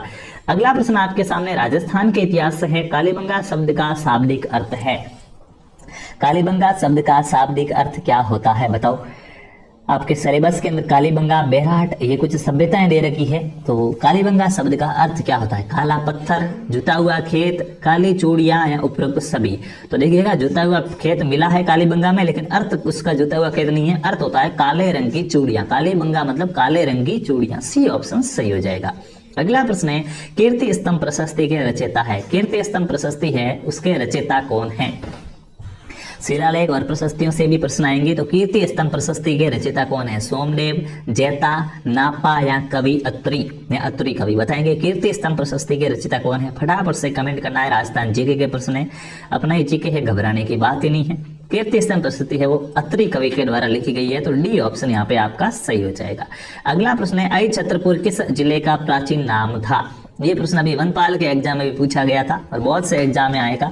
आई छतरपुर है वो किस जिले का प्राचीन नाम है? नागौर का, धौलपुर का, कोटा का या अलवर का? आई छतरपुर किस जिले का प्राचीन नाम है? तो आई छतरपुर है वो नागौर को कहा जाता है। ए ऑप्शन यहाँ पे आपका सही हो जाएगा। अगला प्रश्न है, जोधपुर के निकट ओसिया मंदिरों का निर्माण किस राजवंश ने कराया? जोधपुर के निकट ओसिया के मंदिर बने हुए हैं। इन ओसिया के मंदिरों का निर्माण है वो किस राजवंश ने कराया है? कमेंट करके बताइए फटाफट। जोधपुर के निकट ओसिया के मंदिरों का निर्माण किस राजवंश ने कराया? राठौड़ों द्वारा कराया गया, प्रतिहारों द्वारा कराया गया, कछवाहों द्वारा कराया गया या चौहानों द्वारा कराया गया? तो दोस्तों जो प्रतिहारों है, प्रतिहार राजवंश के द्वारा ओसिया में मंदिर बनवाए गए थे। बी उत्तर यहाँ पे आपका सही हो जाएगा। अगला प्रश्न है, शिल्प शास्त्री मंडन द्वारा रचित रूप मंडन का संबंध किस ऋषि से है? शिल्प शास्त्री मंडन कुंभा का शिल्पी था जिसने कुंभलगढ़ दुर्ग वगैरह बनाया था। यह महाराणा कुंभा का शिल्पी था। तो महाराणा कुंभा का एक शिल्पी था मंडन, जिसने एक किताब लिखी है रूप मंडन। ये रूप मंडन किससे संबंधित है? इसमें किसकी जानकारी मिलती है रूप मंडन के अंदर? राजप्रसाद की, मूर्तिकला की, वास्तुकला की या चित्रकला की? तो रूप मंडन है दोस्तों वो मूर्ति कला से संबंधित है। बी ऑप्शन बताने वाले सभी यहाँ पे सही हो जाएंगे। अगला प्रश्न है, टोडगढ़ रावली अभ्यारण्य में स्थित दिवेर स्थल किस राजा से संबंधित है? जो हमारा टोडगढ़ रावली अभ्यारण्य है जो अजमेर, पाली और राजसमंद 3 संभागों में फैला हुआ है। प्रश्न आ जाएगी ऐसा कौन सा अभ्यारण्य जो 3 संभागों में फैला हुआ है? तो अजमेर, पाली और राजसमंद में फैला हुआ है टोडगढ़ रावली अभ्यारण्य। तो अजमेर आ गया अलग से, पाली जोधपुर में आ जाएगा, राजसमंद उदयपुर संभाग में 3 संभागों में फैला हुआ है। तो ये इसके अंदर एक स्थान है जिसका नाम है दिवेर। ये दिवेर किस राजा से संबंधित है? उदय सिंह से, शक्ति सिंह से, महाराणा प्रताप से या विक्रम सिंह से? तो दिवेर का युद्ध आपने पढ़ा होगा जो महाराणा प्रताप के छोरे का प्रतीक था। तो दिवेर का युद्ध अमर सिंह और महाराणा प्रताप ने लड़ा था। तो महाराणा प्रताप से संबंधित है। सी ऑप्शन राइट है। दोनों बाप बेटे गए थे, सुल्तान को मारा था। अगले प्रश्न की बात करते हैं, एशिया की सबसे बड़ी तोप जय बाण का निर्माण किसके द्वारा कराया गया? एशिया की सबसे बड़ी तोप है कौन सी? जय बाण तोप। इस जय बाण तोप का निर्माण किसने कराया था? ये जय बाण तोप है कहाँ पे जो एशिया की सबसे बड़ी है? ये हमारे जयपुर का दुर्ग है, जयगढ़ दुर्ग। जयगढ़ दुर्ग के अंदर है, जयगढ़ दुर्ग जयपुर के अंदर है कौन सी तोप? जय बाण तोप। तो इसका निर्माण किसने कराया? मिर्जा राजा जय सिंह ने, स्वई जय सिंह द्वितीय ने, महाराजा मान सिंह प्रथम ने या स्वई प्रताप सिंह ने? तो स्वई प्रताप सिंह ने तो हवा महल बनाया है। क्या बनाया है? हवा महल बनाया है। यहाँ जय बाण तोप की बात की जा रही है। जय बाण तोप है ये स्वई जय सिंह द्वितीय के द्वारा बनाई गई थी। बी ऑप्शन यहाँ पे आपका राइट आंसर हो जाएगा। अगला प्रश्न है, मारवाड़ का भूला बिसरा नायक किसे कहा जाता है? किस शासक को या किस व्यक्ति को मारवाड़ का भूला बिसरा नायक कहा जाता है? कमेंट करके बताना है फटाफट से। मारवाड़ का भूला बिसरा नायक किसे कहा जाता है? बहुत ही अच्छा प्रश्न है। राव चंद्रसेन, राव गंगदेव, महाराजा अजीत सिंह या सूर सिंह? तो अजीत सिंह को कान का कच्चा कहा जाता है। दूसरों की बातों में आ जाता था, बड़ा था, इसलिए इसको कान का कच्चा कहा गया। और मारवाड़ का भूला बिसरा नायक राव चंद्रसेन को कहा गया है। अगर प्रश्न आ जाए कि राजस्थान में सबसे पहले अकबर का विरोध किसने किया था, तो महाराणा प्रताप हम कर देते हैं, वो गलत है। राजस्थान में सबसे पहले अकबर का विरोध राव चंद्रसेन ने किया था, इसलिए इसको मारवाड़ का प्रताप कहा जाता है, मेवाड़ के प्रताप का अग्रगामी कहा जाता है। तो ए ऑप्शन सही हो जाएगा। अगला प्रश्न है, अकबर द्वारा राजपूत राजाओं का नागौर दरबार का आयोजन किस वर्ष किया गया? अकबर ने राजपूत राजाओं के लिए एक नागौर दरबार का आयोजन किया था। नागौर के अंदर उसने अपना दरबार लगाया था, वो कौन से वर्ष लगाया गया था, ये आपसे पूछा जा रहा है, बताएंगे। अकबर द्वारा नागौर दरबार कब लगाया गया? बहुत ही इजी प्रश्न है। 1569 में, 1570 में, 72 में या 75 में? तो दोस्तों अकबर ने नागौर दरबार 1570 में लगाया था। बी ऑप्शन यहाँ पे आपका सही हो जाएगा। अगला प्रश्न है, भारत की स्वतंत्रता के समय बीकानेर राज्य का शासक कौन था? हमारा देश जब आजाद हुआ, जब हमारा भारत आजाद हुआ, उस समय बीकानेर राज्य का शासक कौन था, ये पूछा जा रहा है। भारत की स्वतंत्रता के समय बीकानेर राज्य का संस्थापक शासक कौन था? बीकानेर का राजा कौन था उस समय? महाराजा गंगा सिंह, महाराजा शार्दुल सिंह, महाराजा करण सिंह या महाराजा अनूप सिंह? दोस्तों 1947 के अंदर भारत आजाद हुआ और उस समय यहाँ के शासक महाराजा शार्दुल सिंह थे। तो बी ऑप्शन यहाँ पे आपका सही आंसर हो जाएगा। अगला प्रश्न है, नीमच में विद्रोह की तिथि थी। आप सभी को पता है कि हमारे राजस्थान में 1857 की क्रांति हुई थी। उसकी शुरुआत तो नसीराबाद से हुई थी, लेकिन नसीराबाद में शुरुआत होने के बाद कुछ लोग दिल्ली गए और उसके कुछ दिन बाद नीमच के अंदर विद्रोह हो जाता है। नीमच के अंदर विद्रोह है, इसकी शुरुआत कब हुई थी? 2 जून को नीमच में विद्रोह हुआ था, 3 जून को हुआ था, 28 मई को हुआ था, 31 मई को। तो 28 मई को तो नसीराबाद में हुआ था और उसके कुछ दिन ही बाद 3 जून को क्या है, विद्रोह होता है नीमच के अंदर। तो नीमच में विद्रोह की तिथि 3 जून थी। बहुत ही इंपॉर्टेंट प्रश्न है, याद रखना है। बी ऑप्शन सही हो जाएगा। अगला प्रश्न है, राजस्थान केसरी समाचार पत्र का प्रकाशन किसने शुरू किया? राजस्थान केसरी जो समाचार पत्र है, इस समाचार पत्र का प्रकाशन किसने शुरू किया था? राजस्थान केसरी का पूछा जा रहा है। राजस्थान केसरी समाचार पत्र का प्रकाशन किसने किया? विजय सिंह पथिक ने, हरिभाऊ उपाध्याय ने, केसरी सिंह बारट ने या अर्जुन लाल सेठी ने? तो ए ऑप्शन जो भी बता रहे वो सही है। राजस्थान केसरी विजय सिंह पथिक के द्वारा प्रकाशित किया गया समाचार पत्र था। अगला प्रश्न है, राजस्थान के लौह पुरुष माने जाते हैं, किसको राजस्थान का लौह पुरुष कहा जाता है? कमेंट करके बताना, राजस्थान के लौह पुरुष किसे कहा जाता है? मोहनलाल सुखाड़िया, माणिक्यलाल वर्मा, दामोदर दास राठी या जय नारायण व्यास? तो माणिक्यलाल वर्मा हो गया, माणिक्यलाल और मोहनलाल सुखाड़िया। जय नारायण व्यास तो मारवाड़ का शेर कहा जाता है, ये तो मारवाड़ के शेर कहा जाते हैं। दामोदर दास राठी है, ये राजस्थान के लौह पुरुष कहा जाते हैं। सी आंसर यहाँ पे आपका राइट आंसर हो जाएगा। भारत का लौह पुरुष पूछे तो अपने सरदार पटेल को कहा जाता है। अगले प्रश्न की बात करते हैं, प्रजामंडल स्थापना वर्ष में कौन सा युग्म सही नहीं है? एक तरफ प्रजामंडल के नाम दिए गए हैं, दूसरी तरफ उनका स्थापना का वर्ष दिया गया है, तो कौन सा युग्म सही नहीं है? गलत तिथि है वो कौन सी दी गई है? मेवाड़ प्रजामंडल की स्थापना 1936 में हुई, अलवर प्रजामंडल की स्थापना 1938 में हुई, लाड़ौती प्रजामंडल की स्थापना 1934 में हुई, जयपुर प्रजामंडल की स्थापना 1931 में हुई। तो कौन सा गलत है? फटाफट से कमेंट करके बताओ। आप सभी को बताया कि जो मेवाड़ प्रजामंडल है इसकी स्थापना 1936 में नहीं हुई थी, 1938 ईस्वी के अंदर हुई थी। तो ये चीज गलत दे रखी है, तो ए ऑप्शन यहाँ पे आपका सही हो जाएगा। जिसने भी ए बताया है वो सही है। अगला प्रश्न है, ट्रेंच कमीशन संबंधित है। हमारे किसान आंदोलन हुए, आप सभी को बताया, जो बिजुलिया किसान आंदोलन से स्टार्ट हुए थे किसान आंदोलन। ट्रेंच कमीशन आया एक जगह, वो ट्रेंच कमीशन कौन से किसान आंदोलन में आया था? ट्रेंच कमीशन का संबंध कौन से किसान आंदोलन से है? अलवर किसान आंदोलन से, मेयो किसान आंदोलन से, बेंगू किसान आंदोलन से या जाट किसान आंदोलन से? फटाफट से कमेंट करके बताना है। ट्रेंच कमीशन है ये किससे संबंधित है? तो दोस्तों ट्रेंच कमीशन है ये बेंगू का किसान आंदोलन था, उससे संबंधित है। सी ऑप्शन आपका सही हो जाएगा। अगला प्रश्न है, राज्यपाल को वेतन और भत्ते दिए जाते हैं। पॉलिटी से आपके प्रश्न आ रहे हैं आगे। एक प्रश्न बेहतरीन रहने वाला है, एग्जाम में आपके लिए कील की नींव साबित होने वाला है। राज्यपाल को वेतन और भत्ते कहां से मिलते हैं? राज्य के संचित निधि से दिए जाते हैं, भारत के संचित निधि से दिए जाते हैं, या फिर आकस्मिकता निधि से दिए जाते हैं, या किसी से भी दिया जा सकता है। राज्यपाल को पेमेंट कहां से मिलता है? तो राज्यपाल को राज्य की जो निधि होती है, राज्य की संचित निधि से उसको वेतन दिया जाता है। ए ऑप्शन बताने वाले सभी राइट हो जाएंगे। अगला प्रश्न है, विधानसभा अध्यक्ष अपना त्याग पत्र किससे देता है? जो विधानसभा का अध्यक्ष होता है दोस्तों, ये विधानसभा का अध्यक्ष है, ये अपना त्याग पत्र किसे देता है? बताओ, कमेंट करके बताना है। विधानसभा अध्यक्ष अपना त्याग पत्र किसे देता है? मुख्यमंत्री को, राज्यपाल को, उपाध्यक्ष को, या फिर भारत के उपराष्ट्रपति को? तो दोस्तों विधानसभा का अध्यक्ष है, ये अपना त्याग पत्र विधानसभा के उपाध्यक्ष को देता है। तो सी ऑप्शन राइट हो जाएगा। बहुत ही पेचीदा सवाल है, इसको याद रखना, उपाध्यक्ष को दिया जाएगा।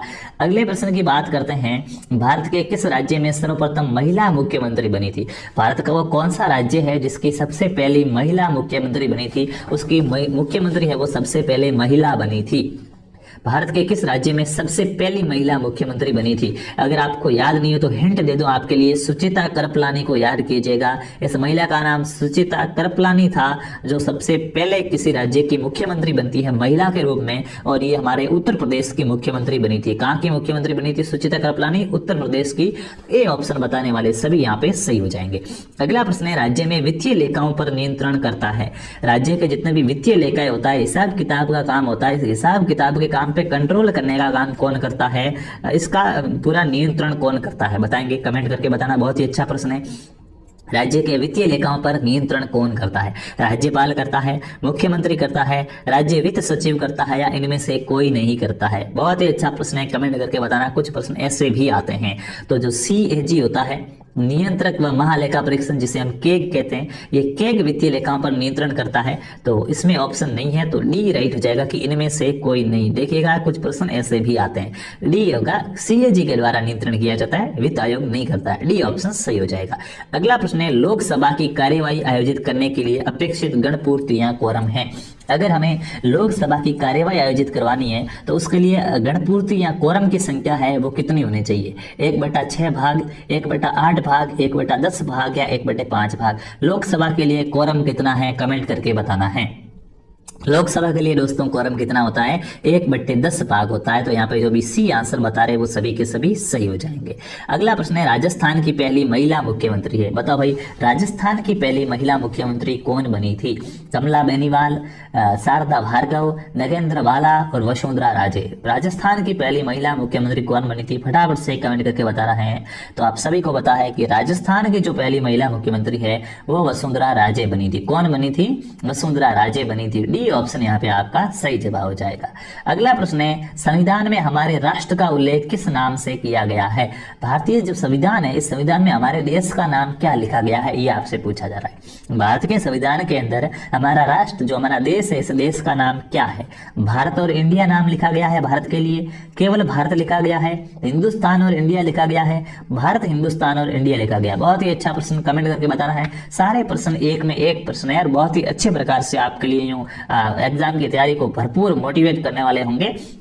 और इसमें अगर आपके अच्छे नंबर आ रहे हैं तो मानिएगा आपका सिलेक्शन श्योर है, अच्छे नंबर आपके परीक्षा में भी आएंगे। और हमारी मेहनत अगर आपको पसंद आ रही है तो वीडियो को लाइक करना है, लास्ट तक देखना है, और चैनल पर नए हो तो चैनल को सब्सक्राइब करना है। अपने यूं नहीं कि आपका कर्तव्य, अपने और भी दोस्तों को बताना है कि यार बहुत अच्छी क्लास है, आप भी लीजिएगा। और यहाँ पे भारत और इंडिया राइट हो जाएगा। हमारे संविधान में भारत के लिए भारत और इंडिया शब्दों का प्रयोग किया गया है कि हम इंडिया राज्यों का संघ होगा, तो इंडिया अर्थात भारत राज्यों का संघ होगा, ऐसे लिखा गया है। तो ए ऑप्शन सही हो जाएगा। अगला प्रश्न है, भारतीय संविधान के अनुसार जीवन का अधिकार एक है। भारतीय संविधान में प्रत्येक व्यक्ति को जीवन जीने का अधिकार दिया गया है।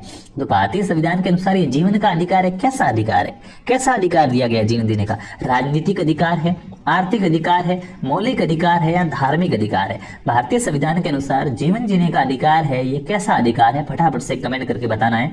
तो आप सभी को बताएं दोस्तों, भारतीय संविधान के अनुसार जीवन जीने का अधिकार है, एक प्रकार का हमारा क्या, प्रत्येक व्यक्ति का मौलिक अधिकार है। तो सी ऑप्शन यहाँ पे आपका सही हो जाएगा। अगला प्रश्न है, एक वर्ष में संसद की कम से कम कितनी बैठकें आवश्यक है? एक साल के अंदर दोस्तों संसद की कम से कम कितनी बैठकें होनी आवश्यक है, बताएंगे? एक वर्ष के अंदर संसद की कम से कम कितनी बैठकें होनी आवश्यक है? 1 बार, 2 बार, 3 बार या 4 बार? कमेंट करके बताना है। एक वर्ष में कम से कम संसद की कितनी बैठकें होनी आवश्यक है?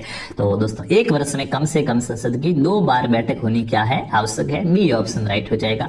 अगला प्रश्न, निर्वाचन आयोग का प्रावधान भारतीय संविधान के किस अनुच्छेद में है? निर्वाचन आयोग जो चुनाव करवाता है, जो चुनाव आयोग है नहीं, जो वोट वगैरह करवाता है, ये भारत में एक चुनाव आयोग होगा। ये बात भारतीय संविधान के कौन से अनुच्छेद में लिखी गई है? चुनाव आयोग यानी कि निर्वाचन आयोग का प्रावधान है, ये भारतीय संविधान के किस अनुच्छेद में है?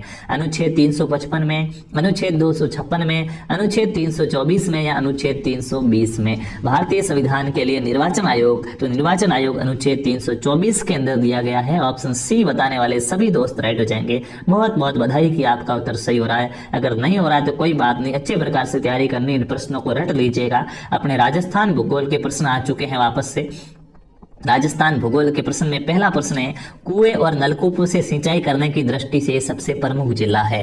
कुएं और नलकूपों से सिंचाई करने के मामले में दोस्तों सबसे पहला नंबर कौन से जिले का आता है जहां पे कुएं और नलकूपों से सबसे ज्यादा सिंचाई की जाती है? जयपुर, भरतपुर, अलवर या धौलपुर? फटाफट से कमेंट करके बताना है। अब तो राजस्थान का जगह है, कुएं और नलकूपों से हमारे जयपुर के अंदर सबसे ज्यादा सिंचाई की जाती है दोस्तों। तो ए ऑप्शन आपका सही हो जाएगा।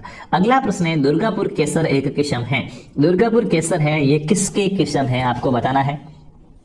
दुर्गापुर केसर है, ये किसकी किस्म है? धनिये की किस्म है दुर्गापुर केसर, जीरे की किस्म है, तरबूज की किस्म है या खजूर की किस्म है?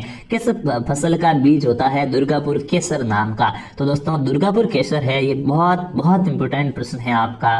तरबूज की किस्म होती है। किसकी किस्म होती है? तरबूज की किस्म होती है। सी ऑप्शन यहाँ पे आपका राइट आंसर हो जाएगा।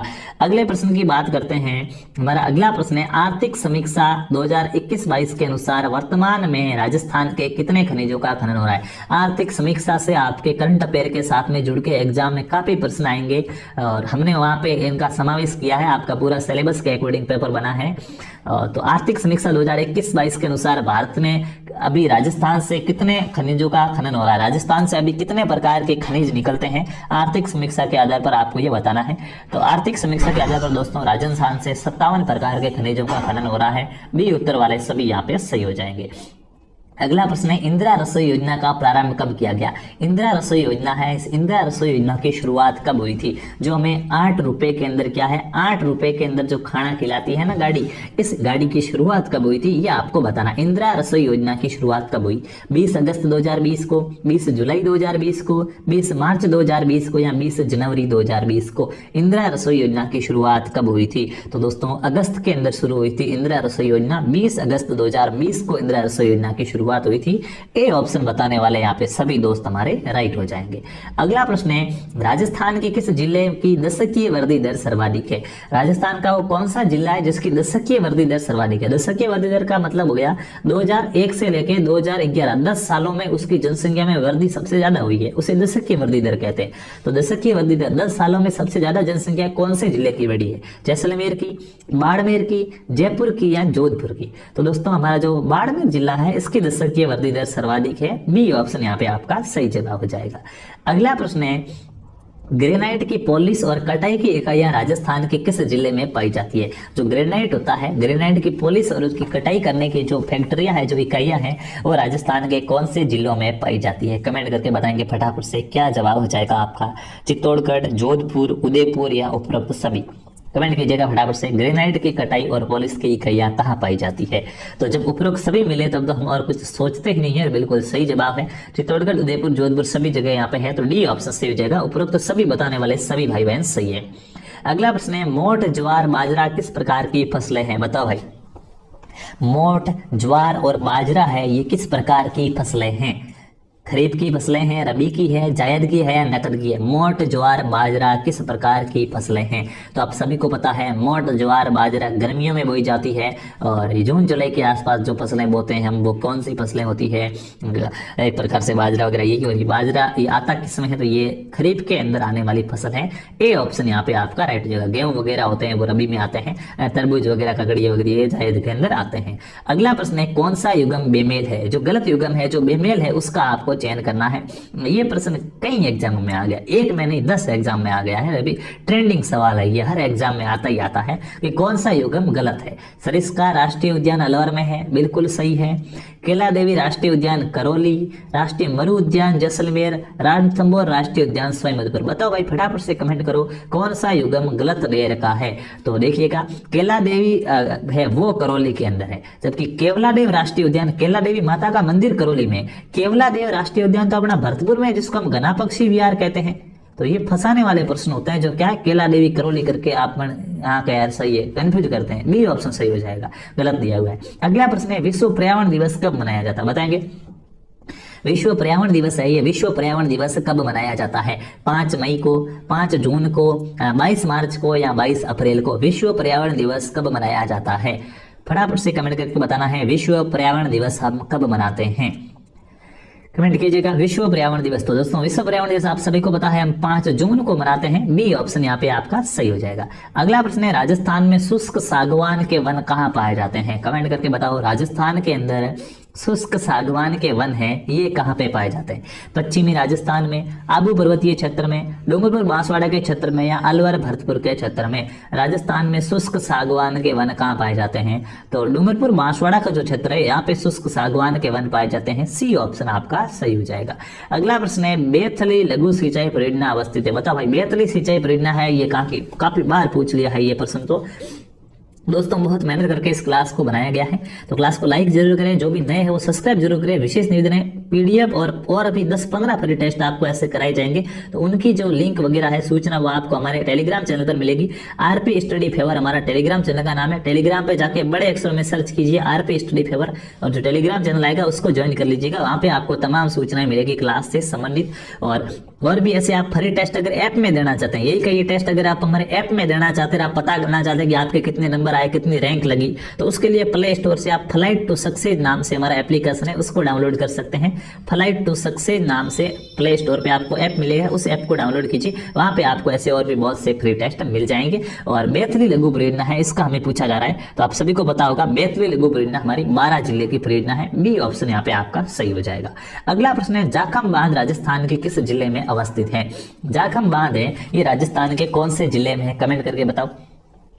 जाखम बांध राजस्थान के कौन से जिले में अवस्थित है? कोटा में, उदयपुर में, झालावाड़ में या प्रतापगढ़ में? जाखम बांध कौन से जिले में है? तो दोस्तों जाखम बांध है ये हमारा प्रतापगढ़ जिले के अंदर है। डी ऑप्शन बताने वाले सभी भाई बहन यहाँ पे सही हो जाएंगे। अगला प्रश्न है, कमेंट कीजिएगा फटाफट से, कौन सा युग्म सुमेलित नहीं है? जो सही लिखा हुआ नहीं है, जो युग्म सुमेलित नहीं है उसकी आपको पहचान करनी है। कौन सा युग्म सुमेलित नहीं है? जलमहल झील जयपुर के अंदर है, पांडुपोल जलप्रपात अलवर में है, लूणकरण झील बीकानेर में है, फतेह सागर झील राजसमंद में है। बताएंगे कौन सा युग्म गलत लिखा हुआ है, सुमेलित नहीं है? दोस्तों जलमहल झील जयपुर में है, सही है। पांडुपोल अलवर के अंदर है, लूणकरण बीकानेर में है, लेकिन फतेह सागर झील है ये उदयपुर के अंदर है। कहां पर है? उदयपुर में है, राजसमंद में नहीं है।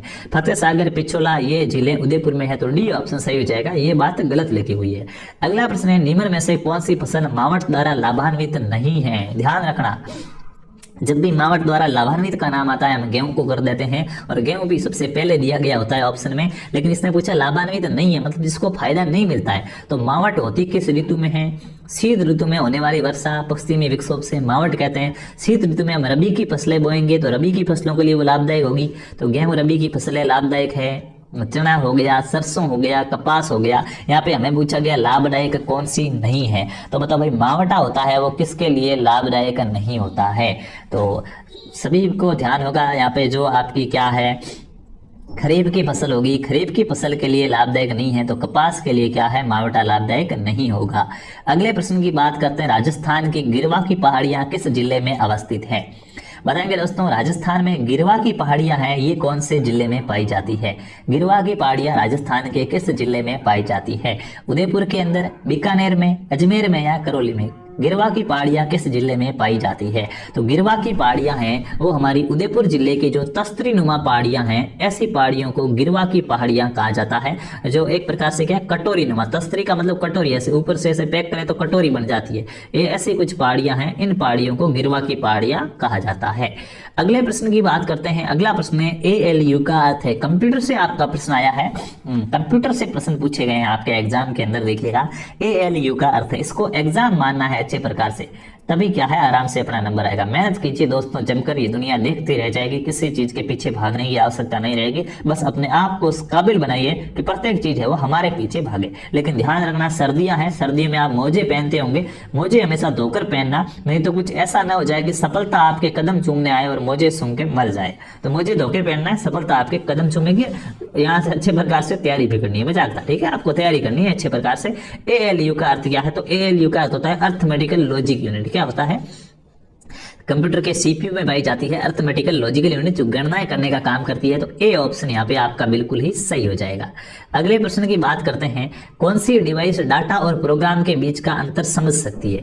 कौन सी डिवाइस है जो डाटा और प्रोग्राम है इसके बीच का अंतर है वो समझ सकती है?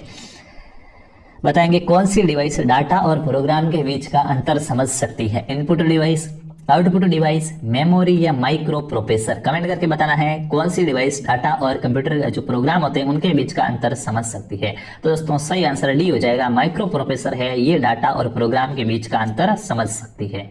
अगला प्रश्न है, माउस के दाएं बटन पर क्लिक करने से दिखाई देता है। माउस का जो दायां बटन होता है, दाएं बटन पे जब हम क्लिक करेंगे तो हमें क्या दिखेगा, ये आपसे पूछा जा रहा है। वही जो बाएं बटन पर क्लिक करने से दिखता है, एक विशेष मेन्यू दिखेगा, कुछ नहीं होता। दाएं बटन पर क्लिक करने से, दाईं तरफ क्लिक करने से कुछ नहीं होता। बताएंगे क्या हो जाएगा? माउस के दायां बटन पे क्लिक करेंगे तो क्या होगा? तो देखिएगा माउस के 3 बटन होते हैं, एक तो ये वाला स्क्रॉल करने का, इधर बायां बटन, इधर दायां बटन। तो दायां बटन पे क्लिक करेंगे तो एक विशेष मेन्यू खुलेगा। बी ऑप्शन यहाँ पे आपका राइट हो जाएगा। कौन सा? बी ऑप्शन बिल्कुल सही हो जाएगा। अगले प्रश्न की बात करते हैं। अगला प्रश्न है, एक माइक्रोफोन होता है, माइक्रोफोन होता है ये किस प्रकार का डिवाइस होता है? Input device, output device, storage या दोनों इनपुट और आउटपुट? माइक्रोफोन है ये किस प्रकार का डिवाइस है कंप्यूटर का? फटाफट से कमेंट करके बता दीजिएगा, माइक्रोफोन किस प्रकार का डिवाइस है? तो माइक्रोफोन रिकॉर्डिंग के लिए आता है काम में, आवाज रिकॉर्डिंग करने के लिए माइक्रोफोन का प्रयोग किया जाता है। और हम जो आवाज सुनते हैं बाहर वो तो हेडसेट या ईयरफोन होता है, वो अलग होता है, वो माइक्रोफोन नहीं होता है।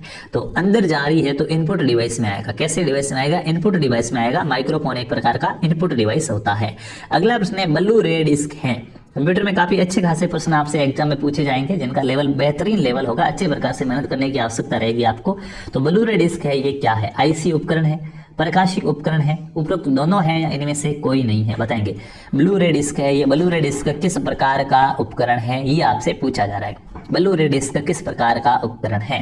तो दोस्तों बी ऑप्शन जो भी बता रहा है वो सही हो जाएगा। ब्लू रे डिस्क है वो एक प्रकार की प्रकाशीय उपकरण है, बी ऑप्शन आपका यहाँ पे सही हो जाएगा।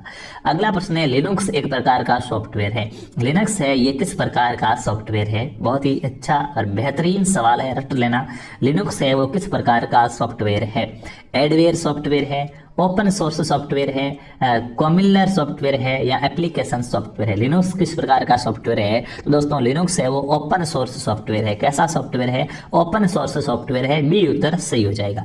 अगला प्रश्न है, कंप्यूटर में समय व दिनांक प्रदर्शित होता है। कंप्यूटर के अंदर टाइम और डेट है वो कहाँ पे दिखती है, ये आपसे पूछा जा रहा है। कंप्यूटर के अंदर समय और दिनांक है, टाइम एंड डेट कहाँ दिखती है? टास्क बार में, स्टेटस बार में, सिस्टम ट्रे पर या लॉन्च पैड पर? टाइम और डेट कहाँ दिखती है? तो टाइम और डेट टास्क बार के ऊपर जो सिस्टम ट्रे होता है उस पे दिखती है। अगर सिस्टम ट्रे ऑप्शन नहीं होता तो हम टास्क बार करते, लेकिन टास्क बार के अंदर भी कहाँ पे? सिस्टम ट्रे में दिखती है, तो सी ऑप्शन यहाँ पे हमारा सही जवाब हो गया। अगले प्रश्न की बात करते हैं, विंडोज फाइल एक्सप्लोरर को खोलने के शॉर्टकट की है। विंडोज फाइल एक्सप्लोरर है उसको खोलने के लिए कौन सी शॉर्टकट की का प्रयोग किया जाता है, बताएंगे। विंडोज फाइल एक्सप्लोरर है उसको खोलने के लिए कौन सी शॉर्टकट की का प्रयोग किया जाएगा? विंडोज की के साथ ई दबाएंगे, कंट्रोल के साथ ओ दबाएंगे, विंडोज की के साथ ओ दबाएंगे या विंडोज की के साथ डब्ल्यू दबाएंगे, बताएंगे। विंडोज फाइल एक्सप्लोरर है वो कैसे खुलेगी? तो दोस्तों विंडोज फाइल एक्सप्लोरर को खोलने के लिए विंडोज की के साथ ई दबाना जाएगा, ए ऑप्शन यहाँ पे आपका राइट हो जाएगा। अगला प्रश्न आपके सामने है, एमएस एक्सेल में रो और कॉलम के बीच के विभाजन को क्या कहा जाता है? जो एमएस एक्सेल होता है जिसमें इस प्रकार की रो और कॉलम बनी होती है, तो इस रो और कॉलम के बीच की जो ये जगह है इस जगह को क्या कहा जाता है, बताएंगे। डाटा कहा जाता है, ए फील्ड कहा जाता है, ए सेल कहा जाता है या एन इक्वेशन कहा जाता है, बताएंगे। एमएस एक्सेल में रो और कॉलम के बीच के विभाजन को क्या कहते हैं? तो ये रो और कॉलम के बीच के विभाजन है, इसको सेल कहा जाता है। क्या कहा जाता है? सेल कहा जाता है। तो ए सेल आपका ऑप्शन राइट हो जाएगा। सी ऑप्शन बताने वाले सभी दोस्त राइट हो जाएंगे। अगला प्रश्न है, भारत का पहला सार्वजनिक सेवा प्रदाता इंटरनेट है। भारत का सबसे पहला सार्वजनिक इंटरनेट सेवा प्रदाता कौन है? भारत में सबसे पहले सभी के लिए नेट है वो किसने उपलब्ध कराया था? आज आप जियो पर बड़ा खुश होते हैं, वाह यार जियो फ्री आ गया, सबको नेट मिल गया, 4G आने से जिंदगी बदल गई। बिल्कुल सही बात है, लेकिन सबसे पहले भारत में नेट सार्वजनिक क्षेत्र में किसने प्रदान किया था? विदेश संचार निगम लिमिटेड ने, टाटा कम्युनिकेशन ने, इंफोसिस लिमिटेड ने या विप्रो लिमिटेड ने? तो दोस्तों देखिएगा, पहले होती थी VSNL, उसके बाद हमने की BSNL, भारत संचार निगम लिमिटेड। BSNL की सीमा थी वो अपनी भारत की है, बाकी वाली सीमें सारी क्या है? दूसरी है। जियो वापस भारत की अंबानी ने निकाली। उससे पहले VSN होती थी, विदेश संचार निगम लिमिटेड, उसने सबसे पहले नेट दिया था भारत के अंदर। तो ए आंसर यहाँ पे आपका सही हो जाएगा। अगला प्रश्न आपके सामने करंट अफेयर का है दोस्तों, COP 27 का सम्मेलन आयोजन स्थल है। सारे प्रश्न रहेंगे आज, तो आप कहोगे क्लास आपके लिए रामबाण सिद्ध रहने वाली है। तो लाइक जरूर करें, शेयर जरूर करें, सब्सक्राइब जरूर करें, अपने और भी दोस्तों को जोड़ना आपकी जिम्मेदारी है। अगर आपको ये क्लास अच्छी लगी तो कमेंट कीजिएगा, हम कोशिश करेंगे कि इस चैनल पर ऐसे बहुत सारे मॉडल पेपर आपके लिए डाले जाए ताकि आपकी हेल्प हो। लेकिन उसके लिए शर्त एक रहेगी कि आपको भी इस क्लास को ज्यादा से ज्यादा शेयर करना होगा और हमें बदले में कुछ भी नहीं चाहिए। तो COP 27 सम्मेलन का आयोजन, करंट अफेयर का आपका प्रश्न है, बताएंगे COP 27 सम्मेलन का आयोजन है वो कहाँ पे हुआ? लंदन, शिकागो, मिस्र या फिर क्या है? सिंगापुर, बताएंगे दोस्तों। COP 27 है, इसका आयोजन कहाँ पे हुआ है? तो COP 27 है ये मिस्र के अंदर आयोजित हुआ है। यहाँ पे आपका राइट आंसर क्या हो जाएगा? सी आ जाएगा कि COP 27 का आयोजन है वो मिस्र के अंदर हुआ है। अगले प्रश्न की बात करते हैं। अगला प्रश्न है, कैंसर मुक्ति हेतु 9 से 14 साल की बालिकाओं के लिए निःशुल्क टीका किस अभियान के तहत लगाया जाएगा? कैंसर जैसे रोग से मुक्ति पाने के लिए जो HPV का टीका होता है, HPV ह्यूमन पेपिलोमा वायरस होता है, तो इसका टीका 9 से 14 वर्ष की बालिकाओं के लिए बिल्कुल फ्री में लगाया जाएगा। ऐसी कौन सी स्कीम है जिसके तहत ये लगाया जाएगा? सौभाग्यवती भाव, बेटी कल्याण योजना, दीर्घायु भाव या बेटी बचाओ? तो दोस्तों राइट आंसर बताएंगे फटाफट से। करंट अफेयर्स के प्रश्न है आपके। कमेंट करके बताना है क्या सही जवाब हो जाएगा। दोस्तों 9 से 14 साल की बालिकाओं के लिए जो एचपीवी का टीका है वो सौभाग्यवती भव योजना के तहत लगाया जाएगा बिल्कुल फ्री में। ये आंसर राइट हो जाएगा। अगला प्रश्न है जयपुर लिटरेचर फेस्टिवल 2023 का आयोजन कहाँ किया जाएगा? बताएंगे। जयपुर लिटरेचर फेस्टिवल है, जो साहित्य का फेस्टिवल है, जयपुर लिटरेचर फेस्टिवल 2023 है, इसका आयोजन कहाँ पे किया जाएगा? फटाफट से कमेंट करके बताना है। जयपुर लिटरेचर फेस्टिवल का आयोजन है वो कहाँ पे किया जाएगा 2023 के अंदर? तो दोस्तों 2023 में बर्न स्विट्जरलैंड में होगा, पेरिस फ्रांस में, मेलबर्न ऑस्ट्रेलिया में, रोम इटली में। तो बिल्कुल डी ऑप्शन सही है, रोम इटली के अंदर इसका आयोजन किया जाएगा। अगला प्रश्न है कर्मचारी राज्य बीमा योजना के अंतर्गत राज्य सरकार एवं कर्मचारी वित्तीय निगम लाभ देते हैं। जो कर्मचारी राज्य बीमा योजना है उसके अंदर राज्य सरकार और कर्मचारी वित्तीय निगम है, इनके लाभ का परसेंटेज क्या है ये आपसे यहाँ पे पूछा जा रहा है। तो बताएंगे राइट आंसर क्या हो जाएगा। दोस्तों इसके अंदर 1/8 अनुपात 7/8 है, यानी कि 8 में से 1% तो राज्य बीमा योजना देते हैं कर्मचारी और 7% है वो क्या है सरकार जो बीमा निगम कंपनी है वो देती है। तो सी ऑप्शन सही हो जाएगा। अगला प्रश्न है राजस्थान के सरकारी स्कूलों में हर शनिवार को नो बैग डे कब से लागू किया गया? अब राजस्थान के जितने भी सरकारी स्कूल है उसमें शनिवार को बैग लेके स्कूल जाने का नहीं होता है, उस दिन नो बैग डे होता है। तो ये नो बैग डे की स्कीम है ये सरकारी स्कूलों के अंदर कब से लागू की गई ये आपसे पूछा जा रहा है। तो नो बैग डे 1 जुलाई 2022 से नए सत्र से स्टार्ट कर दिया गया था। ए ऑप्शन यहाँ पे आपका सही हो जाएगा। अगला प्रश्न है युवाओं के लिए प्रतियोगी परीक्षाओं की तैयारी के लिए राजस्थान के किस जिले में देश का पहला कोचिंग हब बनाने की पहल की है? दोस्तों जो युवा है आप जैसे प्रतियोगी परीक्षाओं की तैयारी कर रहे हैं उनके लिए राजस्थान का कौन सा जिला है जिसमें देश का पहला कोचिंग हब बनेगी? आप सभी को पता हो तो जो जयपुर का आतिश मार्केट है उसके अंदर कोचिंग हब बनाया जा रहा है। तो राजस्थान के जयपुर के अंदर देश का पहला कोचिंग हब बन रहा है। डी ऑप्शन यहाँ पे आपका सही आंसर हो जाएगा। सारे प्रश्न वेरी वेरी वेरी इंपोर्टेंट है। अगला प्रश्न है मुख्यमंत्री राजश्री योजना के अंतर्गत कौन सी तिथि या बाद में जन्म लेने वाली बालिकाएं वित्तीय सहायता प्राप्त करने की पात्र है? कमेंट करके बताएंगे फटाफट से। जो हमारी मुख्यमंत्री राजश्री योजना है, मुख्यमंत्री राजश्री योजना के अंतर्गत किस डेट के बाद में जिन लड़कियों का जन्म हुआ है उनको राजश्री योजना का फायदा मिलेगा? फटाफट से कमेंट करके बताना है राजश्री योजनाओं के तहत किस बालिकाओं को फायदा मिलेगा? तो दोस्तों राजश्री योजनाओं के तहत ऐसी बालिकाएं जिनका जन्म है वो आपका जून 2016 हो जाएगा। यहाँ पे आपका जून 2016 के बाद में हुआ है उनको 6 किस्तों के अंदर 50,000 रुपए की राशि दी जाती है। कितनी? 50,000 रुपए की राशि दी जाएगी 6 किस्तों के अंदर। तो यहाँ पे आपका राइट आंसर हो जाएगा डी। अगले प्रश्न की बात करते हैं हाल ही में वन्यजीव बोर्ड की स्थायी समिति के 17वीं बैठक की अध्यक्षता किसने की है? अभी हाल ही के अंदर वन्यजीव बोर्ड की स्थायी समिति है उसकी 17वीं बैठक हुई है। दोस्तों इस 17वीं बैठक की अध्यक्षता है, ये अध्यक्षता किसने की है ये आपसे पूछा जा रहा है। वन्य बोर्ड की 17वीं बैठक की अध्यक्षता किसने की है? स्मृति ईरानी, नरेंद्र मोदी, भूपेंद्र यादव या किरण रिजिजू? तो ये है वो भूपेंद्र यादव के द्वारा की गई है। सी ऑप्शन यहाँ पे आपका सही हो जाएगा। अगला प्रश्न है हाल ही में सतत पर्वतीय विकास शिखर सम्मेलन का आयोजन कहाँ किया गया? दोस्तों हाल ही के अंदर सतत पर्वतीय विकास शिखर सम्मेलन है, इस सतत पर्वतीय विकास शिखर सम्मेलन का आयोजन है ये कहाँ किया गया? जम्मू कश्मीर में, लद्दाख में, चंडीगढ़ में या लक्षद्वीप में? बताएंगे राइट आंसर आपका क्या हो जाएगा। कहाँ पे इसका आयोजन किया गया है? तो सतत पर्वतीय विकास दोस्तों है ये लद्दाख के अंदर आयोजित किया गया है। बी ऑप्शन सही हो जाएगा। अगला प्रश्न है टेलीमानस पहल का संबंधित निम्न में से किस जिले से है? बताएंगे सॉरी किस से है, किस विभाग से है? टेलीमानस पहल है इसका संबंध किससे है आपको बताना है। टेलीमानस पहल है इसका संबंध किससे है? फटाफट से कमेंट करके बताएंगे। टेलीमानस पहल है दवा आपूर्ति से संबंधित है या अल्प पोषण से संबंधित है, मानसिक स्वास्थ्य से संबंधित है या फिर क्या है किसी और चीज से संबंधित है? तो टेलीमानस है ये मानसिक स्वास्थ्य से संबंधित है। बी ऑप्शन यहाँ पे आपका राइट आंसर हो जाएगा। अगला प्रश्न आपके सामने है इंडोनेशिया के बाली में आयोजित G20 के शिखर सम्मेलन का नवंबर सत्र था। इंडोनेशिया के बाली के अंदर G20 शिखर सम्मेलन आयोजित हुआ है, उसका जो नवंबर 2022 का सत्र था उसमें किस चीज पर बल दिया गया है ये आपसे पूछा जा रहा है।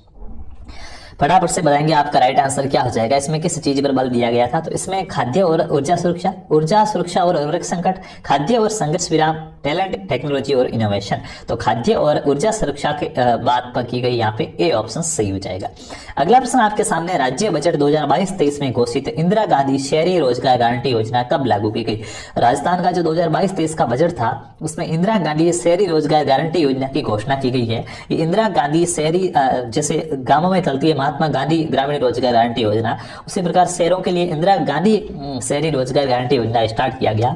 इसकी डेट है वो क्या है, ये आपसे पूछा जा रहा है। तो दोस्तों ये जो योजना है ये आपकी क्या है, 9 सितंबर से लागू की गई है। सी ऑप्शन सही हो जाएगा।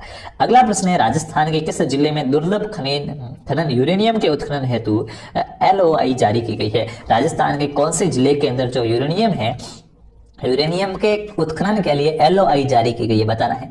राजस्थान के किस जिले में यूरेनियम के उत्खनन हेतु LOI जारी की गई है? तो दोस्तों यूरेनियम के उत्खनन हेतु जो LOI जारी की गई है ये हमारे राजस्थान का जो सीकर जिला है, सीकर जिले के लिए की गई है। तो बी ऑप्शन बताने वाले सभी दोस्त यहाँ पे राइट हो जाएंगे।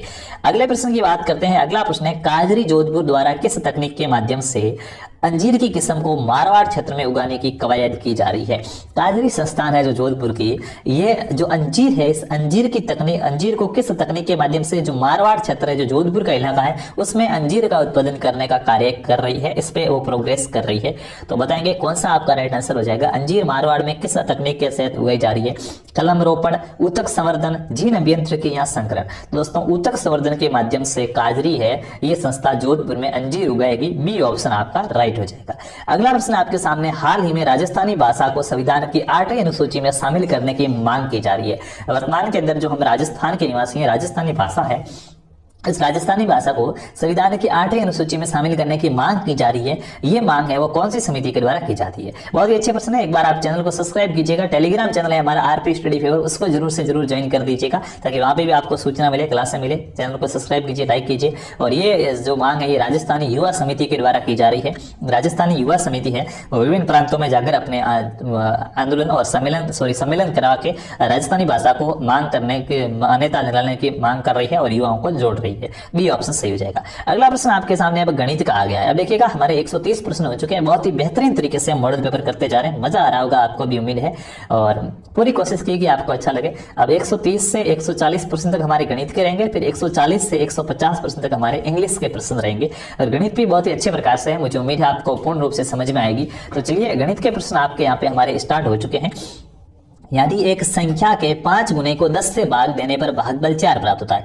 एक कोई संख्या है जिसका 5 गुना है, उस 5 गुने को अगर हम 10 से भाग दें तो हमारा जो भागफल है वो भागफल इसने कहा है कि हमें 4 प्राप्त होता है। कितना प्राप्त होता है? 4 प्राप्त होता है भागफल। तो आपसे क्या पूछा जा रहा है? वो संख्या पूछी जा रही है। बताओ भाई, फिर वो संख्या आपकी कौन सी हो जाएगी? फटाफट से क्या आपको कमेंट करके बताना है। तो देखिएगा, एक कोई संख्या के 5 गुने, मान लिया वो संख्या x है, x का 5 गुना यानी कि वो संख्या 5x को 10 से भाग दो, 5x बचा 10, तो भागफल कितना प्राप्त होता है? बराबर 4 प्राप्त होता है। तो x का मान ज्ञात करना, वो संख्या मिल जाएगी। तो देखिएगा इसका हम क्या कर देंगे? क्रॉस मल्टीप्लिकेशन कर देंगे। जैसे 4 के बट्टे में कुछ नहीं 1 लिख दिया, अब इनका क्रॉस कर दो। 5x को 1 से गुणा किया, आ गया 5x बराबर 10 को 4 से गुणा किया, कितना आ गया? 40 आ गया। 5x का मान 40 है, x का मान ज्ञात करूं तो 5 इसके गुणा में इधर जाएगा, भाग में जाएगा, तो x बराबर 40 बटे 5 हो जाएगा। 5 का भाग 40 में जाएगा 8 बार, 8 पंजा 40, तो 8 वो संख्या हो जाएगी। 8 के अंदर 8 को अगर आप 5 गुणे से भाग दे, 5 गुणे को 10 से भाग देंगे तो 4 प्राप्त होगा। जैसे 8 है, 8 का 5 गुणा 8 पंजे 40, 40 को 10 से भाग देंगे तो 4 मिलता है। बिल्कुल सही जवाब हो गया डी। ऐसे भी आप कर सकते हैं। अगला प्रश्न आपके सामने है, किसी राशि का 15% साधारण ब्याज की दर से 8 माह का साधारण ब्याज है, ये 54 रुपये हो जाएगा। किस राशि का? आपको पूछा गया कौन सी राशि जिस पर अगर 15% की दर हो तो 8 माह के अंदर साधारण ब्याज है वो 54 रुपये हो जाता है। तो देखो सबसे पहले तो माह दिया गया है, माह को हम वर्ष में बदलेंगे। 8 माह दिया गया है, एक साल में 12 महीने होते हैं, तो ये 8/12 वर्ष हो गया हमारा। ठीक है, ये हमारा समय हो गया 8/12। दर 15% दे रखी है, दर 15% दे रखी है अपनी, और हमें क्या ज्ञात करना है? मूलधन ज्ञात करना है। और सूत्र कौन सा लगेगा? साधारण ब्याज का, क्योंकि यहाँ पे इसने साधारण ब्याज दिया गया, ब्याज 54 रुपए दे रखा है। तो देखिएगा मूलधन ज्ञात कैसे किया जाता है? मूलधन बराबर दोस्तों होता है ब्याज गुणा 100। मूलधन का सूत्र क्या होता है? मूलधन बराबर ब्याज गुणा 100 बटे दर गुणा समय गुणा दर। क्या हो जाएगा? समय गुणा के दर। ठीक है, इस सूत्र से माध्यम से हम करेंगे। तो ब्याज कितना है? 54 रुपए है। तो यहाँ पे मैं इतना लिख नहीं पाऊंगा लेकिन कोशिश करता हूँ। 54 रुपये ब्याज है, गुणा कितना है? 100, तो 54 गुणा के 100 बट्टे क्या है समय, तो समय 8/12 है। 8/12 को मैं इसके नीचे में लिखूंगे तो 12 ऊपर चला जाएगा, 8 नीचे आ जाएगा। ठीक है, समझ गए आप चीज को। तो इसको लिख देंगे 8/12 को हमने यहाँ पे लिख दिया। और उसके बाद क्या हो जाएगा, 8/12 हो गया। तो उसके बाद दर कितनी है, 15 दर है। ठीक है, 8/12 को मैं ऐसे कर सकता हूँ, इसको सिंपल करो या सीधा भी लिखो तो 12 बटे नीचे 8 हो गया, और दर कितनी, दर 15। इसको जब आप पूरा को गुणा करोगे तो उत्तर आपको 540 मिलेगा। आप गुणा करके देख लीजिएगा। तो ए ऑप्शन यहाँ पे आपका क्या हो जाएगा, सही आंसर हो जाएगा। अगले प्रश्न की बात करते हैं। 10 छात्रों की औसत आयु 20 वर्ष है। 10 छात्र है, 10 छात्रों की औसत आयु 20 वर्ष है। तो मतलब टोटल आयु कितनी हो जाएगी, 20 गुणा 10, 200 वर्ष हो जाएगी भाई। औसत का मतलब 20 वर्ष है, तो 10 छात्र है तो 200 वर्ष टोटल आयु हो गई। 5 नए छात्र आने से औसत आयु में 1 वर्ष की वृद्धि होती है। अब अगर 5 नए छात्र है ना, तो छात्र कितने हो गए, 15, और औसत आयु में 1 वर्ष की क्या हो जाती है, वृद्धि। औसत आयु अब कितनी हो गई, 21 हो गई। तो अब टोटल उम्र कितनी हो जाएगी, तो आप कहोगे सर 15 गुणा 21 कर देंगे, उनकी टोटल आयु हमें मिल जाएगी। तो लगभग 15 गुणा 21 300 और 15 315 वर्ष हो जाएगी। कितनी हो जाएगी, अब 315 वर्ष होगी। तो 5 बच्चों के आने से उम्र कितनी बढ़ गई, 200 थी पहले, अब 315 हो गई, 115 साल बढ़ गई। 115 साल कितने बच्चों के आने से बढ़ी, 5 बच्चों के। ठीक है, इसने पूछा 5 बच्चों की औसत आयु क्या है, तो 5 बच्चों की, वो भाई 5 बच्चे आए तब 115 बढ़ी, तो ये तो पता चलेगा कि 5 बच्चों की आयु कितनी, 115 है। तो औसत निकाल लो, 115 बटे 5 कर दो, आपको मिलेगा 23 साल। तो 5 नए आए बच्चे, उनकी आयु का औसत कितना हो जाएगा, 23 वर्ष हो जाएगा। डी ऑप्शन आपका सही हो जाएगा। अगला प्रश्न आपके सामने है, 50 लीटर दूध व पानी का अनुपात 3:2 है। कोई 50 लीटर साथियों मिलियन है, उसके अंदर दूध है और पानी है। तो दूध और पानी का जो अनुपात है वो 3 अनुपात कितना है, 3:2 है। आपसे पूछा जा रहा है यानी इसमें 5 लीटर पानी और मिला रहे, पानी 5 लीटर और ऐड कर दें तो अब इसका अनुपात क्या हो जाएगा, ये पूछा जा रहा है। बहुत ही सिंपल और इजी सा प्रश्न है, तो देखिएगा, सीधा कर लो। 3 और 2 कितनी यूनिट, 5 यूनिट। 5 यूनिट का मान कितना है, 50 है। ठीक है, देखो पूरा तो आप नहीं समझ पाओगे, हम यहाँ पे हल कर रहे हैं, लेकिन मैं कोशिश कर रहा हूँ। तो देखिएगा किस प्रकार से ऐसे प्रश्नों को आपको करना है एग्जाम में आए तो। ये 3 है, ये 2 है, तो 3 और 2 मिलके कितना बना रहे हैं, 3 और 2 मिलके 50 बना रहे हैं। मतलब 3x और 2x 5x हो गए। 5x का मान कितना है, 50 है, तो x का मान कितना होगा, 10 होगा। तो ये दूध हो जाएगा, x को 10 आ गया, 10 को 3 से गुणा करो, 30 लीटर दूध है और 20 लीटर पानी, अनुपात निकाल लिया भाई। 50 लीटर में 3:2 है, तो 30 लीटर तो क्या दूध है, 20 लीटर क्या है, पानी है। इसने का 5 लीटर पानी और मिलाना है। 5 पानी और मिलाएंगे तो आप समझो यहाँ पे बात को, ये 50 था, ये 55 हो जाएगा। हाँ, और दूध तो 30 का 30 ही रहेगा, लेकिन पानी 20 से कितना बन जाएगा, 25 बन जाएगा। तो अब जो इनका अनुपात हो गया 30:25 हो गया। इसको आप सरल कर दो, 5 का भाग 25 में जाता 5 बार और 30 में जाता 6 बार, तो 6:5 आपके ऑप्शन बी में ले रखा है। बी उत्तर यहाँ पे आपका बिल्कुल सही हो जाएगा। उम्मीद है आपको ये बात समझ में आ गई होगी। अगले प्रश्न की बात करते हैं। एक 200 मीटर लंबी रेलगाड़ी 36 किलोमीटर प्रति घंटा की चाल से चल रही है। एक साथियों 200 मीटर लंबी रेलगाड़ी है, ये रेलगाड़ी कितने चल रही है, 36 किलोमीटर प्रति घंटा की स्पीड से चल रही है। तो बताओ पटरी के पास खड़े एक व्यक्ति को कितने समय में पार करेगी। पटरी के पास एक व्यक्ति खड़ा है, उसको वो कितने समय में पार करेगी, ये आपसे पूछा गया। तो देखिएगा, यहाँ तो मीटर में दे रखा है और यहाँ घंटे में दे रखा है।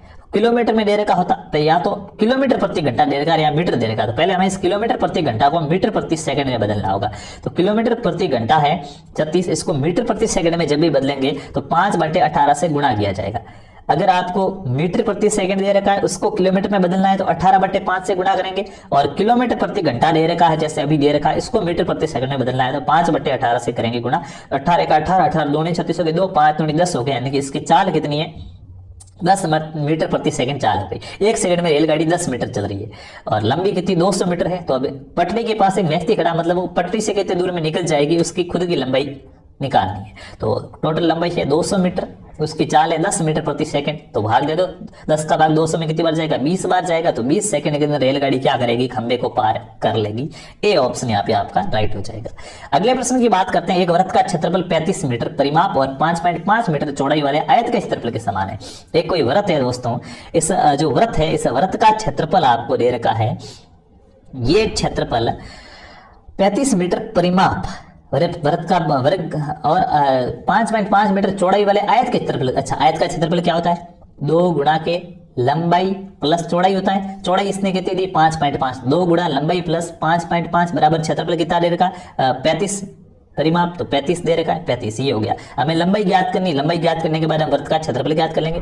तो देखिएगा 2 गुणा, ये 2 इसके गुणा में उधर जाएगा, भाग में चला जाएगा। ठीक है, तो भाग में चला जाएगा ये वाला 2, तो तो 35 में 2 का भाग देंगे 17.5 रहेंगे। इधर रहा लंबाई प्लस 5.5, तो लंबाई प्लस 5.5 बराबर 17.5 आएगा। लंबाई के लिए वापस ये 5.5 इधर प्लस का, इसको इधर भेजेंगे तो घटाएंगे, तो 17.5 में से 5 घटाएंगे तो लंबाई हमें मिल गई 12.5 मीटर। कितनी मिल गई? 12.5 मीटर। ठीक है, 12 मीटर मिल जाएगी, 12 मीटर, क्योंकि 5.5 चला गया, 17.5 में से 5.5 क्या, 12 मीटर लंबाई मिल गई।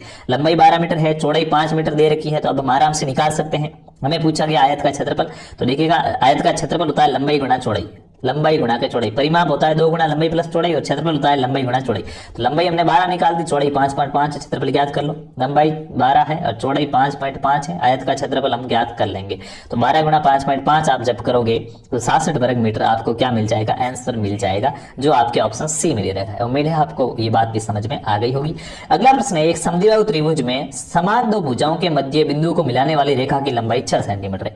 एक कोई समद्विबाहु त्रिभुज है जिसमें समान 2 भुजाएं हैं, इन 2 भुजाओं को मिलाने वाली रेखा की लंबाई कितनी है? 6। मान लिया ये कोई एक समद्विबाहु त्रिभुज है, थोड़ा सा त्रिभुज नहीं बना, कुछ और ही बन गया है। ये समद्विबाहु त्रिभुज, इसकी ये वाली भुजा और ये वाली भुजा बराबर है। ठीक है, अब इन भुजाओं के मध्य बिंदु को मिलाने वाली, यानी कि इसको यहाँ से ये जो मिला रही है इसकी लंबाई 6 मीटर है, इसकी लंबाई 6 सेंटीमीटर है। तो तीसरी भुजा की माप क्या होगी, ये आपसे पूछा गया। ये 2 भुजाएं तो बराबर हो जाएगी, ये 6 मीटर है, तो अब ये कितनी है वो आपसे पूछा गया है। तो सीधी सी बात है, ये 6 है, तो ये कितनी हो जाएगी? 12 हो जाएगी। 12 सेंटीमीटर आपके ऑप्शन नंबर सी में दे रखा है, तो राइट आंसर हो जाएगा। क्योंकि देखिएगा ये भुजा है, ये जो भुजा है, ये भुजा ये हमेशा इसकी आधी हो जाएगी, बीच में मिला रही है, तो ये इसकी क्या हो जाएगी? डबल हो जाएगी। ये 6 है ना, समद्विबाहु त्रिभुज है, तो ये 2 भुजाएं तो बराबर है। आपसे इस भुजा का मान पूछा, तो बीच वाली भुजा 6 है, तो ये हमेशा बार वाली इसकी आधी होती है, तो बार वाली इसकी डबल हो जाएगी। 6 आधा है, मतलब किसका? 12 का, तो 12 आपका राइट आंसर हो जाएगा सी में। अगला प्रश्न है, चंचल व सुप्रिया की आयु का अनुपात 3:2 है। एक लड़की जिसका नाम चंचल है और एक लड़की जिसका नाम सुप्रिया है, इनकी आयु का अनुपात 3:2 है। कितना है? 3:2 है, यानी दोनों की आयु का गुणनफल 54 वर्ष है, और इनको आपस में गुणा करें तो 54 वर्ष आ रहा। मान लो मैं चंचल की आयु 3x है, गुणा सुप्रिया की 2x है, बराबर कितना आ रहा है? 54 आ रहा है। तो 3 दूनी 6x², 6x² बराबर कितना आ रहा है? 54 आ रहा है। x² बराबर 54 में 6 का भाग जाएगा, कितनी बार जाएगा? आप कहोगे जब आप 54 के अंदर 6 का भाग दोगे तो आपका भाग चला जाएगा कितनी बार? 9 बार। 9 समेत 54, x² बराबर 9 आया। 9x² बराबर है, तो x के ऊपर से स्क्वायर हटाऊं तो 9 पूरा अंडररूट लगेगा, तो x का मान कितना आएगा? 3 आ जाएगा। x का मान 3 आया, मतलब हमें ये चीज पता चली कि 3 3 9, चंचल तो अभी 9 वर्ष की है, और 2 गुणा 3 सुप्रिया अभी 6 वर्ष की है। इसने पूछा 4 वर्ष बाद चंचल की आयु कितनी होगी? अभी चंचल 9 वर्ष की है, 4 वर्ष बाद 9 और 4 13 वर्ष हो जाएगी चंचल। तो डी ऑप्शन यहाँ पे आपका राइट हो जाएगा। जिसने भी 13 वर्ष बताया, बहुत ही अच्छा सही जवाब। अगला प्रश्न है, कोई राशि 10% चक्रवृद्धि ब्याज की दर से 3 वर्ष के लिए उधार दी जाती है। कोई राशि है जो चक्रवर्ती ब्याज की दर से क्या है? कोई राशि है x, जिसको चक्रवर्ती ब्याज के साथ 10% की दर से उधार ली जाती है, अंत में 1331 रुपए प्राप्त होते हैं। तो उधार मान लिया राशि x है, उसको 10% चक्रवर्ती ब्याज, मतलब 10% ज्यादा बढ़ रहा है। 100 रुपए है तो 100 पे 10 रुपए मिल रहा है, 110 रुपए मिल रहे हैं। तो मैं 110/100, ये 1 साल का हो गया, 3 साल का पूछा है तो मैं 3 बार कर दूंगा, 110/100 गुणा के 110/100, और ये जो मिल रहा है रुपए, ये मुझे कितने मिल रहे हैं? 1331 मिल रहे हैं। बराबर कितना आ जाएगा? 1331 आ जाएगा। इसको जब आप सॉल्व करोगे तो आपको x का मान मिल जाएगा 1000, और राशि कितनी थी? 1000 थी। बस गुणा भाग करना और कुछ नहीं करना। तरीका यहाँ पे मैंने आपको है वो बता दिया है, ठीक है।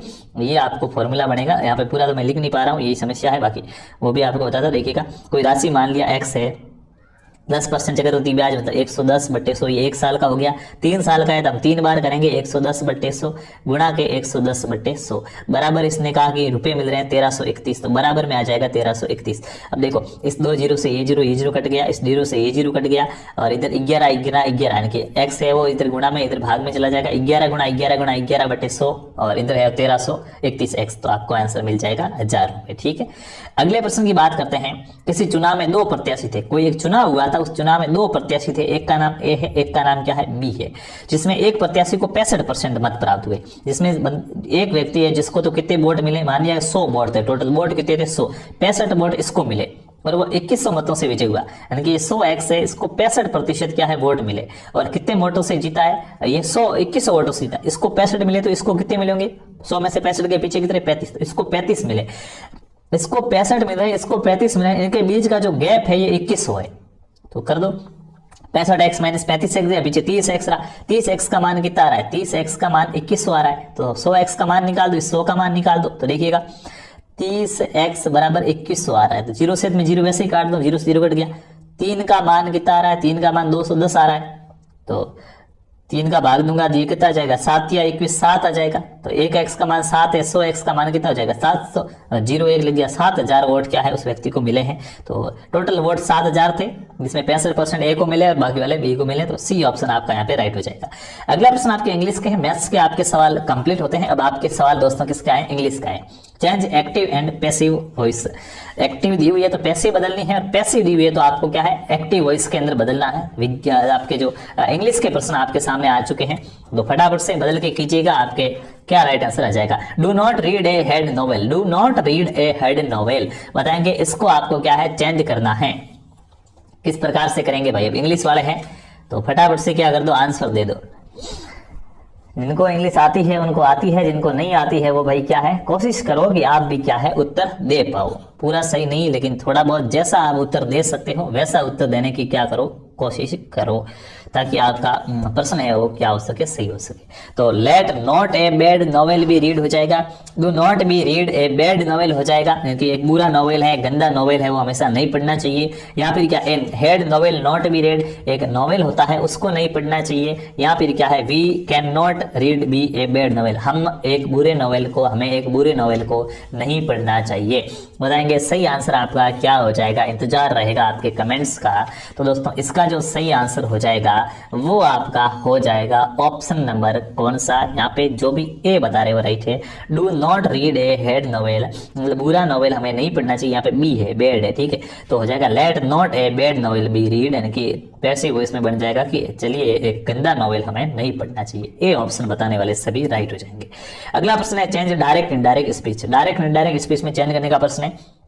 डायरेक्ट स्पीच दी गई है, इसको इनडायरेक्ट स्पीच में बदलना है आपको। ही सेड, उसने कहा, I am going to school, मैं स्कूल जा रहा हूं। बताओ भाई इसको इनडायरेक्ट के अंदर कैसे बदलोगे, तो देखिए कॉमा हटेगा, दैट लगेगा, सेड का क्या बन जाएगा आपको इतना पता होना चाहिए कि जो सेड दिया हुआ है इस सेड का आपका क्या बन जाएगा। तो आप कहोगे जो सेड है इस सेड का हमारे बन जाएगा यहाँ पे ही सेड, तो सेड का तो कुछ नहीं बनता, सेड मी या टू आगे कुछ और होता तो कुछ बनता, तो सेड का सेड ही रहेगा, कॉमा हटेगा, दैट आ जाएगा, आई का हो जाएगा ही, एम का हो जाएगा वाज, टेंस चेंज हो गया, और गोइंग टू स्कूल, तो he said that he was going to school, passive indirect speech में बन जाएगा। डायरेक्ट स्पीच दी हुई थी, he said I am going to school, indirect हो जाएगी, he said that he was going to school. A option सही हो जाएगा।